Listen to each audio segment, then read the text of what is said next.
അമ്മേ പരിശുദ്ധ അമ്മേ, അമ്മേ പരിശുദ്ധ ദൈവമാതാവേ, കൃപാസനത്തിലൂടെ ഞങ്ങളുടെ ദേശത്തിനും അമ്മ മധ്യസ്ഥം തേടി തന്ന എല്ലാ അനുഗ്രഹങ്ങൾക്കും കൃപകൾക്കും ഞങ്ങളിപ്പോൾ ഹൃദയം നിറഞ്ഞ നന്ദി പറയുന്നു. അമ്മേ പരിശുദ്ധമ്മേ ദൈവമാതാവേ, 2004 ഡിസംബർ 7 ഉച്ചകഴിഞ്ഞ് 2:30 കൃപാസനത്തിൽ സംഭവിച്ച അമ്മയുടെ പ്രത്യക്ഷപ്പെടലിനെ കുറിച്ച് തിരുസഭയ്ക്ക് സമർപ്പിച്ചിരിക്കുന്ന പഠനരേഖകളുടെ മേൽ സഭാത്മകമായ പഠനം ആരംഭിക്കുവാൻ ഞങ്ങൾ പ്രാർത്ഥിക്കുന്നു. അമ്മേ പരിശുദ്ധമേ, ഭൂസ്വർലോകങ്ങളുടെ രാജ്ഞിയായ അങ്ങേയ്ക്ക് ഭൗമസംരക്ഷണത്തിനായി പ്രപഞ്ചപ്രകൃതിയെ തന്നെ തിരുസഭ പ്രതിഷ്ഠിക്കുവാൻ ഈ പ്രത്യക്ഷീകരണം വഴി ഇടയാക്കണമേ. പരിശുദ്ധമേ, ജപമാല മാതാവേ, സകല കൃപാസനം പ്രാർത്ഥനയോടും ചേർത്ത് ഞങ്ങളിപ്പോൾ പ്രാർത്ഥിക്കുന്ന ഈ കുടുംബത്തിന്റെ പ്രത്യേക നിയോഗം മക്കളെ.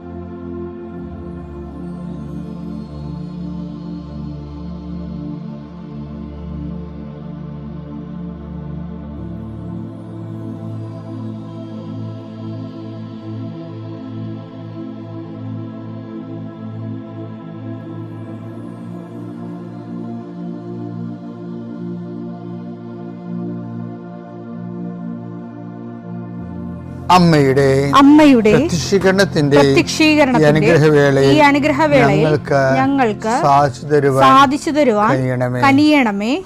ആമേൻ. വിശ്വാസ പ്രമാണം. സർവശക്തനായ പിതാവും ആകാശത്തിന്റെയും ഭൂമിയുടെയും സൃഷ്ടാവുമായ ദൈവത്തിൽ ഞാൻ വിശ്വസിക്കുന്നു. അവിടുത്തെ ഏകപുത്രനും ഞങ്ങളുടെ കർത്താവുമായ ഈശോമിശിഹായിലും ഞാൻ വിശ്വസിക്കുന്നു. ഈ പുത്രൻ പരിശുദ്ധാത്മാവിനാൽ ഗർഭസ്ഥനായി കന്യകാമറിയത്തിൽ നിന്ന് പിറന്ന് പൊന്തിയോസ് പീലാത്തോസിന്റെ കാലത്ത് പീഡകൾ സഹിച്ച് കുരിശിൽ തറയ്ക്കപ്പെട്ട് മരിച്ച് അടക്കപ്പെട്ട് പാതാളങ്ങളിൽ ഇറങ്ങി മരിച്ചവരുടെ ഇടയിൽ നിന്ന് 3-ാം നാൾ ഉയർത്ത് സ്വർഗത്തിലേക്ക് എഴുന്നള്ളി സർവശക്തിയുള്ള പിതാവായ ദൈവത്തിന്റെ വലതുഭാഗത്തിരിക്കുന്നു. അവിടെ നിന്ന് ജീവിക്കുന്നവരെയും മരിച്ചവരെയും വിധിക്കുവാൻ വരുമെന്നും ഞാൻ വിശ്വസിക്കുന്നു. പരിശുദ്ധാത്മാവിലും ഞാൻ വിശ്വസിക്കുന്നു. വിശുദ്ധ കത്തോലിക്കാ സഭയിലും പുണ്യവാന്മാരുടെ ഐക്യത്തിലും പാപങ്ങളുടെ മോചനത്തിലും ശരീരത്തിന്റെ ഉയർപ്പിലും നിത്യമായ ജീവിതത്തിലും ഞാൻ വിശ്വസിക്കുന്നു. ആമേൻ. സുഖസ്ഥനായ ഞങ്ങളുടെ പിതാവേ, അങ്ങയുടെ നാമം പൂജിതമാകണമേ. അങ്ങയുടെ രാജ്യം വരണമേ. അങ്ങയുടെ തിരുമനസ് സ്വർഗത്തിലെ പോലെ ഭൂമിയിലും ആകണമേ. അന്നു വേണ്ടുന്ന ആഹാരം ഇന്ന് ഞങ്ങൾക്ക് തരണമേ. ഞങ്ങളോട് തെറ്റ് ചെയ്യുന്നവരോട് ഞങ്ങൾ ക്ഷമിക്കുന്നത് പോലെ ഞങ്ങളുടെ തെറ്റുകൾ ഞങ്ങളോടും ക്ഷമിക്കണമേ. ഞങ്ങളെ പ്രലോഭനത്തിൽ ഉൾപ്പെടുത്തരുതേ, തിന്മയിൽ ഞങ്ങൾ രക്ഷിക്കണമേ. ആമേൻ. നന്മ നിറഞ്ഞ മറിയമേ, സ്വസ്തി. കർത്താവ് അങ്ങയുടെ കൂടെ സ്ത്രീകളിൽ അങ്ങ് അനുഗ്രഹിക്കപ്പെട്ടവളാകുന്നു. അങ്ങയുടെ ഉദരത്തിൻ ഫലമായി ഈശോ അനുഗ്രഹിക്കപ്പെട്ടവനാകുന്നു. പരിശുദ്ധ മറിയമേ, തമ്പുരാന്റെ അമ്മേ, പാപികളായ ഞങ്ങൾക്ക് വേണ്ടി ഇപ്പോഴും ഞങ്ങളുടെ മരണസമയത്തും തമ്പുരാനോട് അപേക്ഷിക്കണമേ. ആമേൻ. കർത്താവേ, നിന്റെ ഉന്നതമായ നാമത്തിന് സ്വസ്ത്രം ചെയ്യുന്നു. കർത്താവേ, നിന്റെ വിശുദ്ധ പൗരോഹിത്യത്തെ മഹത്വപ്പെടുത്തണമേ. കർത്താവേ, സഭയിലുള്ള സാന്നിധ്യം പ്രകടമാക്കണമേ. 40 വർഷം ഞാൻ അർപ്പിച്ച കൃപാന്റെ യുഗതിയാൽ കൃപാസനത്താരെ ജീവനോടെ പ്രത്യക്ഷപ്പെട്ട മാതാവിന്റെ മധ്യസ്ഥത്താൽ പിതാവിന്റെയും പുത്രന്റെയും പരിശുദ്ധാത്മാവിന്റെ നാമത്തിൽ ഞാൻ നിങ്ങളെ ആശീർവദിക്കുന്നു. ഇന്നത്തെ ദിവസം സമർപ്പിച്ച് പ്രാർത്ഥിക്കുക. കണ്ടുമുട്ടാൻ പോകുന്ന വ്യക്തികളെ മനസ്സിൽ കാണുക. ചെയ്യാൻ പോകുന്ന കാര്യങ്ങളെ മനസ്സിൽ കാണുക. ആരുടെയെങ്കിലും തരത്തിലുള്ള നീരസമോ സങ്കടമോ അല്ലെങ്കിൽ ആരെങ്കിലും ഒരു ഭയമോ എന്തെങ്കിലും വിഷയങ്ങളുണ്ടെങ്കിൽ ആ മേഖലകളിലെല്ലാം പരിശുദ്ധമ്മ തൻ്റെ നീല മേലങ്കിയാൽ അങ്ങയുടെ മക്കളെ പൊതിഞ്ഞ് പിടിക്കട്ടെ എന്ന് പ്രാർത്ഥിക്കുന്ന ഇന്നത്തെ എല്ലാ ഉത്തരവാദിത്തങ്ങളും നിറവേറ്റിക്കൊണ്ട് നിങ്ങൾ രാത്രി തിരിച്ചു വരുമ്പോഴേ സമാധാനം നിങ്ങളുടെ ഹൃദയത്തിൽ ഉണ്ടാകാൻ ഇടയാക്കട്ടെ എന്ന് പ്രാർത്ഥിക്കുന്നു.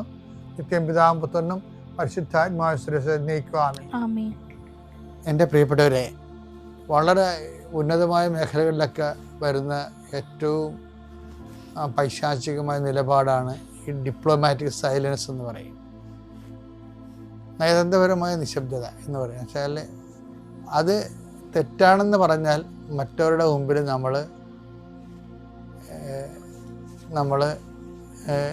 നേരെ കൈ ചൂണ്ടപ്പെടും. അതുകൊണ്ട് നമ്മൾ തെറ്റാണെന്ന് പറയണില്ല, ശരിയാണെന്ന് പറയുന്നില്ല, നമ്മൾ നിശബ്ദത പാലിക്കുന്നു. അങ്ങനെ നിശബ്ദത പാലിക്കാൻ വചനത്തിൽ പ്രൊവിഷനില്ല. നിങ്ങളുടെ ഉത്തരം ഒന്നെങ്കിൽ യെസ് അല്ലെങ്കിൽ നോ എന്നാണ് ഈശോ പറയുന്നത്. അപ്പോൾ അവിടെ ഡിപ്ലോമാറ്റിക് സൈലൻസിൽ ഇല്ല, പ്രൊവിഷൻ ഇല്ല. മത്തായി 5:37 നിങ്ങളുടെ വാക്ക് അതെ അതെ എന്നോ അല്ല അല്ല എന്നോ ആയിരിക്കട്ടെ, ഇതിനപ്പുറമുള്ളത് ദുഷ്ടനിൽ നിന്ന് വരുന്നു. അപ്പോൾ ഈ ഡിപ്ലോമാറ്റിക് സൈലൻസുകാരപ്പം ശ്രദ്ധിക്കണം. അത് ദൈവത്തിൽ നിന്നല്ല ഡിപ്ലോമാറ്റിക് സൈലൻസ് വരണത്, ദുഷ്ടനിൽ നിന്നാണ്. എൻ്റെ മക്കളെ, ഞാനെന്ത് ഇങ്ങനെ പറഞ്ഞെന്നറിയാമോ? ഇത് ഉട്ടോപ്യനാണെന്ന് നിങ്ങൾക്കറിയാം. എന്നുവെച്ചാൽ ഉട്ടോപ്യൻ വെച്ച് കഴിഞ്ഞാൽ ആധ്യാത്മികതയുടെ നിലം തൊടാത്ത സ്ഥലത്ത് മാത്രമേ ഇത് പാലിക്കാൻ പറ്റത്തുള്ളൂ. പക്ഷേ ഇന്നിപ്പോൾ അങ്ങനെ ജീവിക്കുന്ന ആൾക്കാരുടെ എണ്ണം കൂടുതലാണ്. കാര്യം ഉടമ്പടിയുടെ ഓരോ പടികൾ ചെല്ലുന്തോറും മനുഷ്യന്മാർ ദൈവവുമായിട്ടുള്ള റിലേഷൻസ് വളരെ കലർപ്പില്ലാത്ത റിലേഷൻസ് വരുന്നു. നിങ്ങൾക്ക് താഴെക്കിടയുള്ള എല്ലാവർക്കും, ഇൻക്ലൂഡിങ് മൈസെൽഫ്, ഇതിലേക്ക് വരാൻ നമുക്ക് വേറെ നമുക്ക് മുന്നോട്ട് പോകാൻ ഉദ്ദേശിക്കുന്നുണ്ടെങ്കിൽ ഈ വാതിലേ ഉള്ളൂ. അതാണ് വിഷയം. പുറകോട്ട് പോകാനാണെങ്കിൽ പല വാതിലുണ്ട്. ദൈവത്തിൽ നിന്ന് നമുക്ക് അകന്നു പോകാനാണെങ്കിൽ ഒരു 9 വാതിൽ വരും. ദൈവത്തെങ്കിലേക്ക് പോകാനാണെങ്കിൽ ഒരു വാതിലേ ഉള്ളൂ. അത് കർത്താവ് പറഞ്ഞത് അത് ഇടുങ്ങിയത് കാണാമെന്നാണ് പറഞ്ഞത്. അപ്പോൾ ഒരു ഞെരുക്കം സ്വാഭാവികമായിട്ട് നമ്മൾ അനുഭവിക്കാതെ സത്യത്തിലേക്ക് കൂടി ജീവിക്കാൻ പാടായിരിക്കും. പക്ഷേ ഇത് അത്രയ്ക്ക് പാടില്ലെന്ന് ഈശോ പറഞ്ഞത്. ഞാൻ എൻ്റെ പിതാവിൻ്റെ അടുക്കിലേക്ക് പോകുന്നത് കൊണ്ട് ഞാൻ പോയ വഴികളേക്കാൾ മോശമായ വഴികളിലൂടെ നിങ്ങൾ പോകും. കർത്താവ് പോയ വഴികളേക്കാൾ മോശമായ വഴികളിലൂടെയാണ് സ്റ്റീഫനൊക്കെ പോയത്. എസ്തപ്പാനോസില്ലേ, അയാളെ പച്ചക്ക് പിടിച്ച് കലറിയല്ല ഞാൻ. അയാളാണെങ്കിൽ കർത്താവുമായിട്ട് ശിഷ്യന്മാരെ പോലെ അത്രയ്ക്ക് നടന്ന് പരിചയമുള്ള ആളല്ല. പക്ഷേ ഔട്ട്പുട്ട് ഭയങ്കരമാണ്. അപ്പോസ്തലന്മാരെക്കാൾ പിടിച്ചപ്പോൾ അപ്പോസ്തലന്മാർ ഓടിക്കളഞ്ഞില്ലേ, പക്ഷെ സ്റ്റീഫൻ ഓടിയില്ലല്ലോ. ഞാൻ കഴിഞ്ഞ ദിവസങ്ങളിൽ സ്റ്റീഫൻ്റെ കല്ലറയിൽ പോയി കണ്ണീരിട്ട് ശരിക്കും റോമിൽ ധ്യാനിപ്പിക്കാൻ പോയപ്പോൾ. സ്റ്റീഫൻ ഓടാത്തൊരു ആളാണ്, അയാൾ ഡീക്കനാണ്. എല്ലാവരും ഓടിക്കളഞ്ഞപ്പോഴും ഓടാത്തൊരു സ്റ്റീഫൻ ഉണ്ടല്ലോ. അപ്പോസ്തലന്മാർക്ക് ശേഷവും സഭ നിലനിൽക്കുമെന്നുള്ളത് നമ്മളോട് പഠിപ്പിക്കണത് അപ്പോസ്തലന്മാരല്ല, സ്റ്റീഫൻ.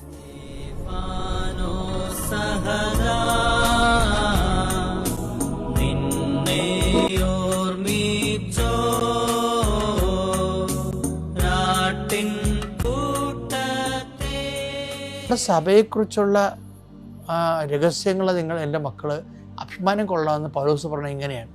കാര്യം പൗലോസാണല്ലോ സ്റ്റീഫൻ്റെ സ്പോൺസർ. സ്റ്റീഫൻ്റെ ഈ നിലപാട് കണ്ടത് സൗളല്ലേ. അയാൾ സ്റ്റീഫനെ കണ്ടിച്ചാണ് പറയണത് നമ്മുടെ മതത്തിൻ്റെ രഹസ്യങ്ങൾ മനോഹരമാണ്. അത് സ്റ്റീഫനാണല്ലോ എൻ്റെ മതത്തിൻ്റെ രഹസ്യം. തിമോത്തി 3:16 നമ്മുടെ മതത്തിൻ്റെ രഹസ്യം ശ്രേഷ്ഠമാണെന്ന് ഞങ്ങൾ പ്രഖ്യാപിക്കുന്നു. എങ്ങനെ പ്രഖ്യാപിച്ചതാണത്? സ്റ്റീഫനെ കണ്ടിട്ട് പ്രഖ്യാപിച്ചതാണ്. സ്റ്റീഫനെ കണ്ടല്ലേ ഇങ്ങനെ മറിയണത്. ശരിക്കും ഒരു പക്കാ കൊലപാതകി മറിഞ്ഞ് സാവൂള് സെൻറ്റ് പോളായിട്ട് മാറുന്ന ഒരു കറക്കമുണ്ട്. ആ സ്റ്റീഫൻ കറക്കി കളഞ്ഞ മനുഷ്യനെ. അതാണ് സ്റ്റീഫൻ്റെ മതമാണ് ഇയാളുടെ മനസ്സിരിക്കുന്ന മതം. He has not never seen Jesus. ഒരിക്കലും ജീസസിനെ കണ്ടിട്ടില്ല. ജീസസിനെ സ്റ്റീഫനെ കണ്ടോ എന്ന് നമുക്കറിയത്തില്ല. ചെറിയൊരു പാരമ്പര്യം അങ്ങനെ ഉണ്ടെന്നേ ഉള്ളൂ. പക്ഷേ സുവിശേഷ ജീവിതം, 10,000ങ്ങളുടെ സുവിശേഷ ജീവിതം കണ്ട ഒരു മനുഷ്യനാണ്. ഈ മനോഹരമാണ് മതത്തിൻ്റെ രഹസ്യമെന്ന് പൗലോസിനെ കൊണ്ട് പറയിപ്പിക്കാൻ വേണ്ടി പ്രേരണയായത്. എപ്പോഴും ഓർക്കണം, ഇങ്ങനെ ഒരു വിശ്വാസത്തിലേക്ക് വരാൻ കഴിഞ്ഞതിലെ ദൈവത്തോട് നന്ദി പറയണം. അമ്മ മാതാവിനും തിരുക്കുമാരനും കോടാനുകോടി നന്ദി അർപ്പിക്കുകയാണ്. എൻ്റെ പേര് സുരേഷ്. ഞാൻ പത്തനംതിട്ട ജില്ല അടൂരിൽ നിന്ന് വരുന്നു. എൻ്റെ വിഷയം, ഞാൻ 12/5/2025 ഉടമ്പടി എടുക്കുന്നത്. എൻ്റെ വിഷയം, എൻ്റെ വലത്തെ കാലിന് അതിയായ വേദനയുണ്ടായി. ആ വേദന ആശുപത്രിയിൽ കൊണ്ട് കാണിച്ചപ്പോൾ ഇത് ഓപ്പറേഷൻ ചെയ്യണമെന്ന് പറഞ്ഞു. അങ്ങനെ ആദ്യത്തെ ട്രീറ്റ്മെൻറ്റിൽ ഓപ്പറേഷൻ ചെയ്തു.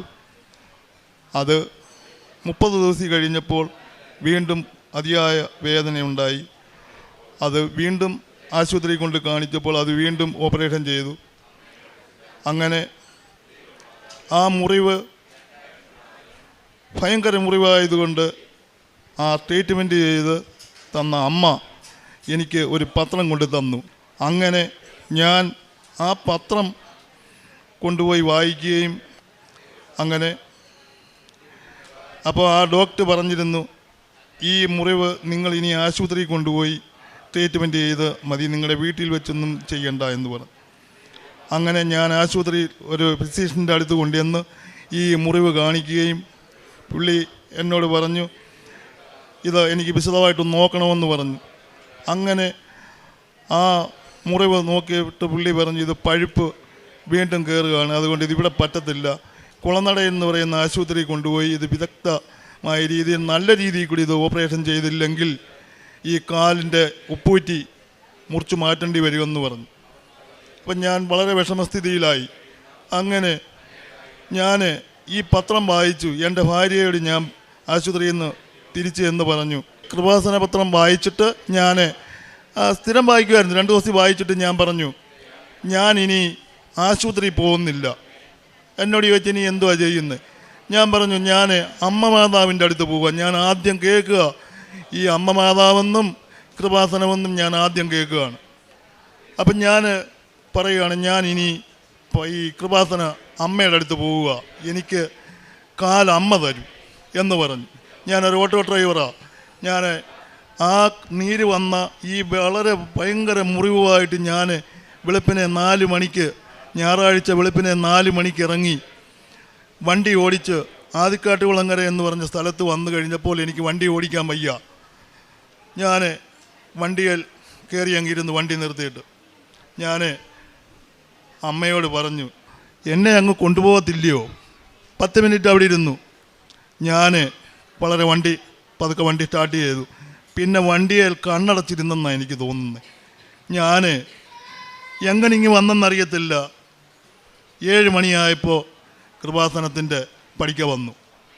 അങ്ങനെ ഞാൻ ഇവിടെ എൻ്റെ ഭാര്യയുടെ തോളയിൽ പിടിച്ച് ഒരൊറ്റക്കാലം ഞൊണ്ടി ഇവിടെ വന്നു. ഉടമ്പടി എന്തുവെന്നറിയത്തില്ല, യാതാലൊന്നും എനിക്കറിയത്തില്ല. ഞാനിവിടെ വന്നു. അങ്ങനെ ഞാൻ ഉടമ്പടിയിലേക്ക് മാറി. ഉടമ്പടി എടുക്കാനുള്ള അവസരം എനിക്കിവിടെ ഒരുങ്ങി. ഉടമ്പടി എടുത്ത് താഴെ വന്നപ്പോൾ എനിക്ക് ബഹുമാനപ്പെട്ട ജോസഫ് അച്ഛനെ ഒന്ന് കാണണമെന്ന് തോന്നി. അപ്പോൾ ഇവിടെ ഇതിൻ്റെ ഡോക്യുമെൻറ്റ്സ് മൊത്തം വേണമെന്ന് പറഞ്ഞു. അപ്പോൾ എൻ്റെ കയ്യിലൊന്നുമില്ല, ഞാനൊന്നുമില്ലാതാ വന്നേ. പക്ഷേ ഞാൻ ബഹുമാനപ്പെട്ട സൂപ്രണ്ട് അച്ചായൻ്റെ അടുത്ത് ചെന്നപ്പോൾ ഡോക്യുമെൻറ്റ്സ് വേണമെന്ന് പറഞ്ഞു. അവിടെ നിന്നൊരമ്മ, എങ്ങനെയെന്ന് എനിക്കറിയത്തില്ല, അത് കൊടുക്കാനോ വല്ലതായിരിക്കും പറഞ്ഞത്, അപ്പോഴേ എനിക്ക് എഴുതി തന്നു. ഞാൻ അതുകൊണ്ട് നേരെ ക്യൂവിൽ നിന്നില്ല, ഇവിടെ വന്നു. ഇവിടെ വന്ന് ഈ പൈപ്പിൽ പിടിച്ച് നിന്നപ്പോൾ ബഹുമാനപ്പെട്ട ജോസഫ് അച്ഛൻ ഓടി വന്ന് എൻ്റെ കയ്യിൽ നിന്ന് കുറിപ്പ് വാങ്ങിച്ച് എൻ്റെ തലയിൽ കൈവച്ച് അവിടെ പ്രാർത്ഥിച്ചു. തിരിച്ചു വന്ന് എൻ്റെ തലയിൽ കൈവച്ചു. അച്ഛൻ ഇരുന്ന് എൻ്റെ കാലിൽ ഒരു 2 മിനിറ്റോളം അച്ഛൻ പ്രാർത്ഥിച്ചു. അച്ഛൻ ഒന്നും എന്നോട് പറഞ്ഞില്ല. ഞാൻ ഇറങ്ങി വെളിയിൽ പോയി. അങ്ങനെ വീട്ടിൽ ചെന്നു. പിറ്റേ ദിവസം ഞാൻ ഒരാശുപത്രിയിൽ പോയി. ഇത് ഡ്രസ്സിങ്ങിന് ചെന്നപ്പോൾ ഞാൻ ചോദിച്ചു, ഇത് കെട്ടഴിച്ചപ്പോൾ ഞാൻ ചോദിച്ചു, ഈ മുറിവിന് എന്തെങ്കിലും പഴുപ്പോ എന്തെങ്കിലും ഉണ്ടോ എന്ന് ചോദിച്ചു. എനിക്ക് വേദനയൊന്നുമില്ല. അപ്പം ആ സിസ്റ്റർമാർ എന്ന് ഡോക്ടറെ വിളിച്ചുകൊണ്ട് വന്നു. ഇത് ലൈറ്റ് അടിച്ചാലേ ഈ മുറിവിന് അകം കാണത്തുള്ളൂ. അങ്ങനെ അത് കണ്ട് ആ ഡോക്ടർ പറഞ്ഞു, ഈ കാലിന് പഴുപ്പില്ല, ഈ കാല് കരിയാൻ തുടങ്ങി, നിങ്ങൾ ഇത് സൂക്ഷിച്ച് അങ്ങ് കൊണ്ട് നടന്നാൽ മതി. ഞാൻ പിന്നെ മരുന്നിന് പോയില്ല. ഞാൻ ഇവിടുന്ന് കിട്ടിയ വെഞ്ചരിച്ച തേനും ഉപ്പും കഴിക്കും. എൻ്റെ കാലിൽ എന്നും രാവിലെയും വൈകിട്ടും ഞാൻ തിരി കത്തിക്കുമ്പോൾ എൻ്റെ കാലിൽ ഞാൻ ഇത് പുരട്ടും, കുരിശ് വരയ്ക്കും. അങ്ങനെ ഈ മുറിവ് കരിഞ്ഞു. ഞാനിപ്പോൾ കാല് കുത്തി ജോലിക്കൊക്കെ പോകുന്നുണ്ട്. എനിക്കൊരു കുഴപ്പവുമില്ല. പിന്നെ ആദ്യത്തെ പ്രാവശ്യം ഉടമ്പടി എടുത്ത് ചെന്ന് 3-ാമത്തെ ദിവസം എൻ്റെ അടുത്ത് ഞാൻ രാത്രിയിൽ കിടന്നപ്പോൾ എൻ്റെ അരികിൽ ഒരമ്മ പ്രത്യക്ഷപ്പെട്ടു. ജീവനോട് ഞാൻ കണ്ടതാണ്. ഒരു കറുത്ത അമ്മയാണ്. കണ്ണും കയ്യിലാണ് കൊടുത്തേക്കുന്നത്. ചുമപ്പും മഞ്ഞയും വെളുപ്പും കൂടെ കലർന്നൊരു ബ്ലൗസാണ് ഇട്ടേക്കുന്നത്. മുടി അഴിഞ്ഞു കിടക്കുക. എൻ്റെ അരികിൽ വന്ന് എൻ്റെ കാൽക്കലിരുന്ന് എൻ്റെ പുതപ്പ് കാലയിലെ, എൻ്റെ വലത്തെ കാലയിലെ പുതപ്പ് മാറ്റി എൻ്റെ കാലിൽ അമ്മ പിടിച്ചു. ഞാനത് കണ്ടു. ഞാൻ കരഞ്ഞതല്ലാതെ ഒന്നും ചെയ്യാൻ എനിക്ക് പറ്റിയില്ല. എൻ്റെ അമ്മ വന്ന് എന്നെ കണ്ടു. എനിക്ക് സുഖം പ്രാപിച്ചു. അന്ന് എനിക്ക് സുഖമായി. അന്ന് തൊട്ട് എനിക്ക് കുഴപ്പമില്ല. 2-ാമത്തെ ഉടമ്പടി എടുത്ത് ഞാൻ വീട്ടിൽ ചെന്ന് അന്നേരം ഞാൻ സമയം നോക്കിയപ്പോൾ, ആദ്യത്തെ പ്രാവശ്യം സമയം നോക്കിയപ്പോൾ സമയം 12:30. പിന്നെ 2-ാമത്തെ ഉടമ്പടി എടുത്തപ്പോൾ ഞാൻ 3-ാമത്തെ ദിവസം എൻ്റെ അരികിൽ അമ്മ തിരുക്കുമാരൻ, ഞാൻ എൻ്റെ ചേട്ടനെന്നാണ് ഇപ്പോൾ പറയുന്നത്, എൻ്റെ അമ്മയും എൻ്റെ ചേട്ടനും എന്നെ കാണാൻ വന്നു. എൻ്റെ അരികിൽ വന്നു. ഞാൻ ഇന്നിച്ച് എൻ്റെ കട്ടിലിരുന്നു. അമ്മയെന്ന് വിളിച്ചു. അമ്മ പുറമോട്ട് മാറി. ഞാൻ വീണ്ടും അമ്മയെന്ന് വിളിച്ചു. അമ്മ പറന്നുയർന്ന് ആ ഫാൻ്റെ ഒപ്പം അമ്മ ഇങ്ങനെ പറന്ന് നിന്നു. കരഞ്ഞതല്ലാതെ ഒന്നും ചെയ്തില്ല. അപ്പോൾ അമ്മ മറഞ്ഞു. അത് കഴിഞ്ഞ് ഞാൻ വീണ്ടും കിടന്നു. വീണ്ടും ഭയങ്കര കാറ്റ്. ആ റൂമിനകത്തിൽ ഭയങ്കര കാറ്റ്. 3 കർട്ടൻ ഉണ്ട്. ആ 3 കർട്ടനും വന്ന് റൂമിൻ്റെ നടുഭാഗത്ത് സെൻട്രലായി. അങ്ങനെ ഞാൻ നോക്കുമ്പോൾ എൻ്റെ വലത്ത് സൈഡിൽ അമ്മ വീണ്ടും നിൽക്കുന്നു. അമ്മയുണ്ട്, എൻ്റെ ചേട്ടനുമുണ്ട്.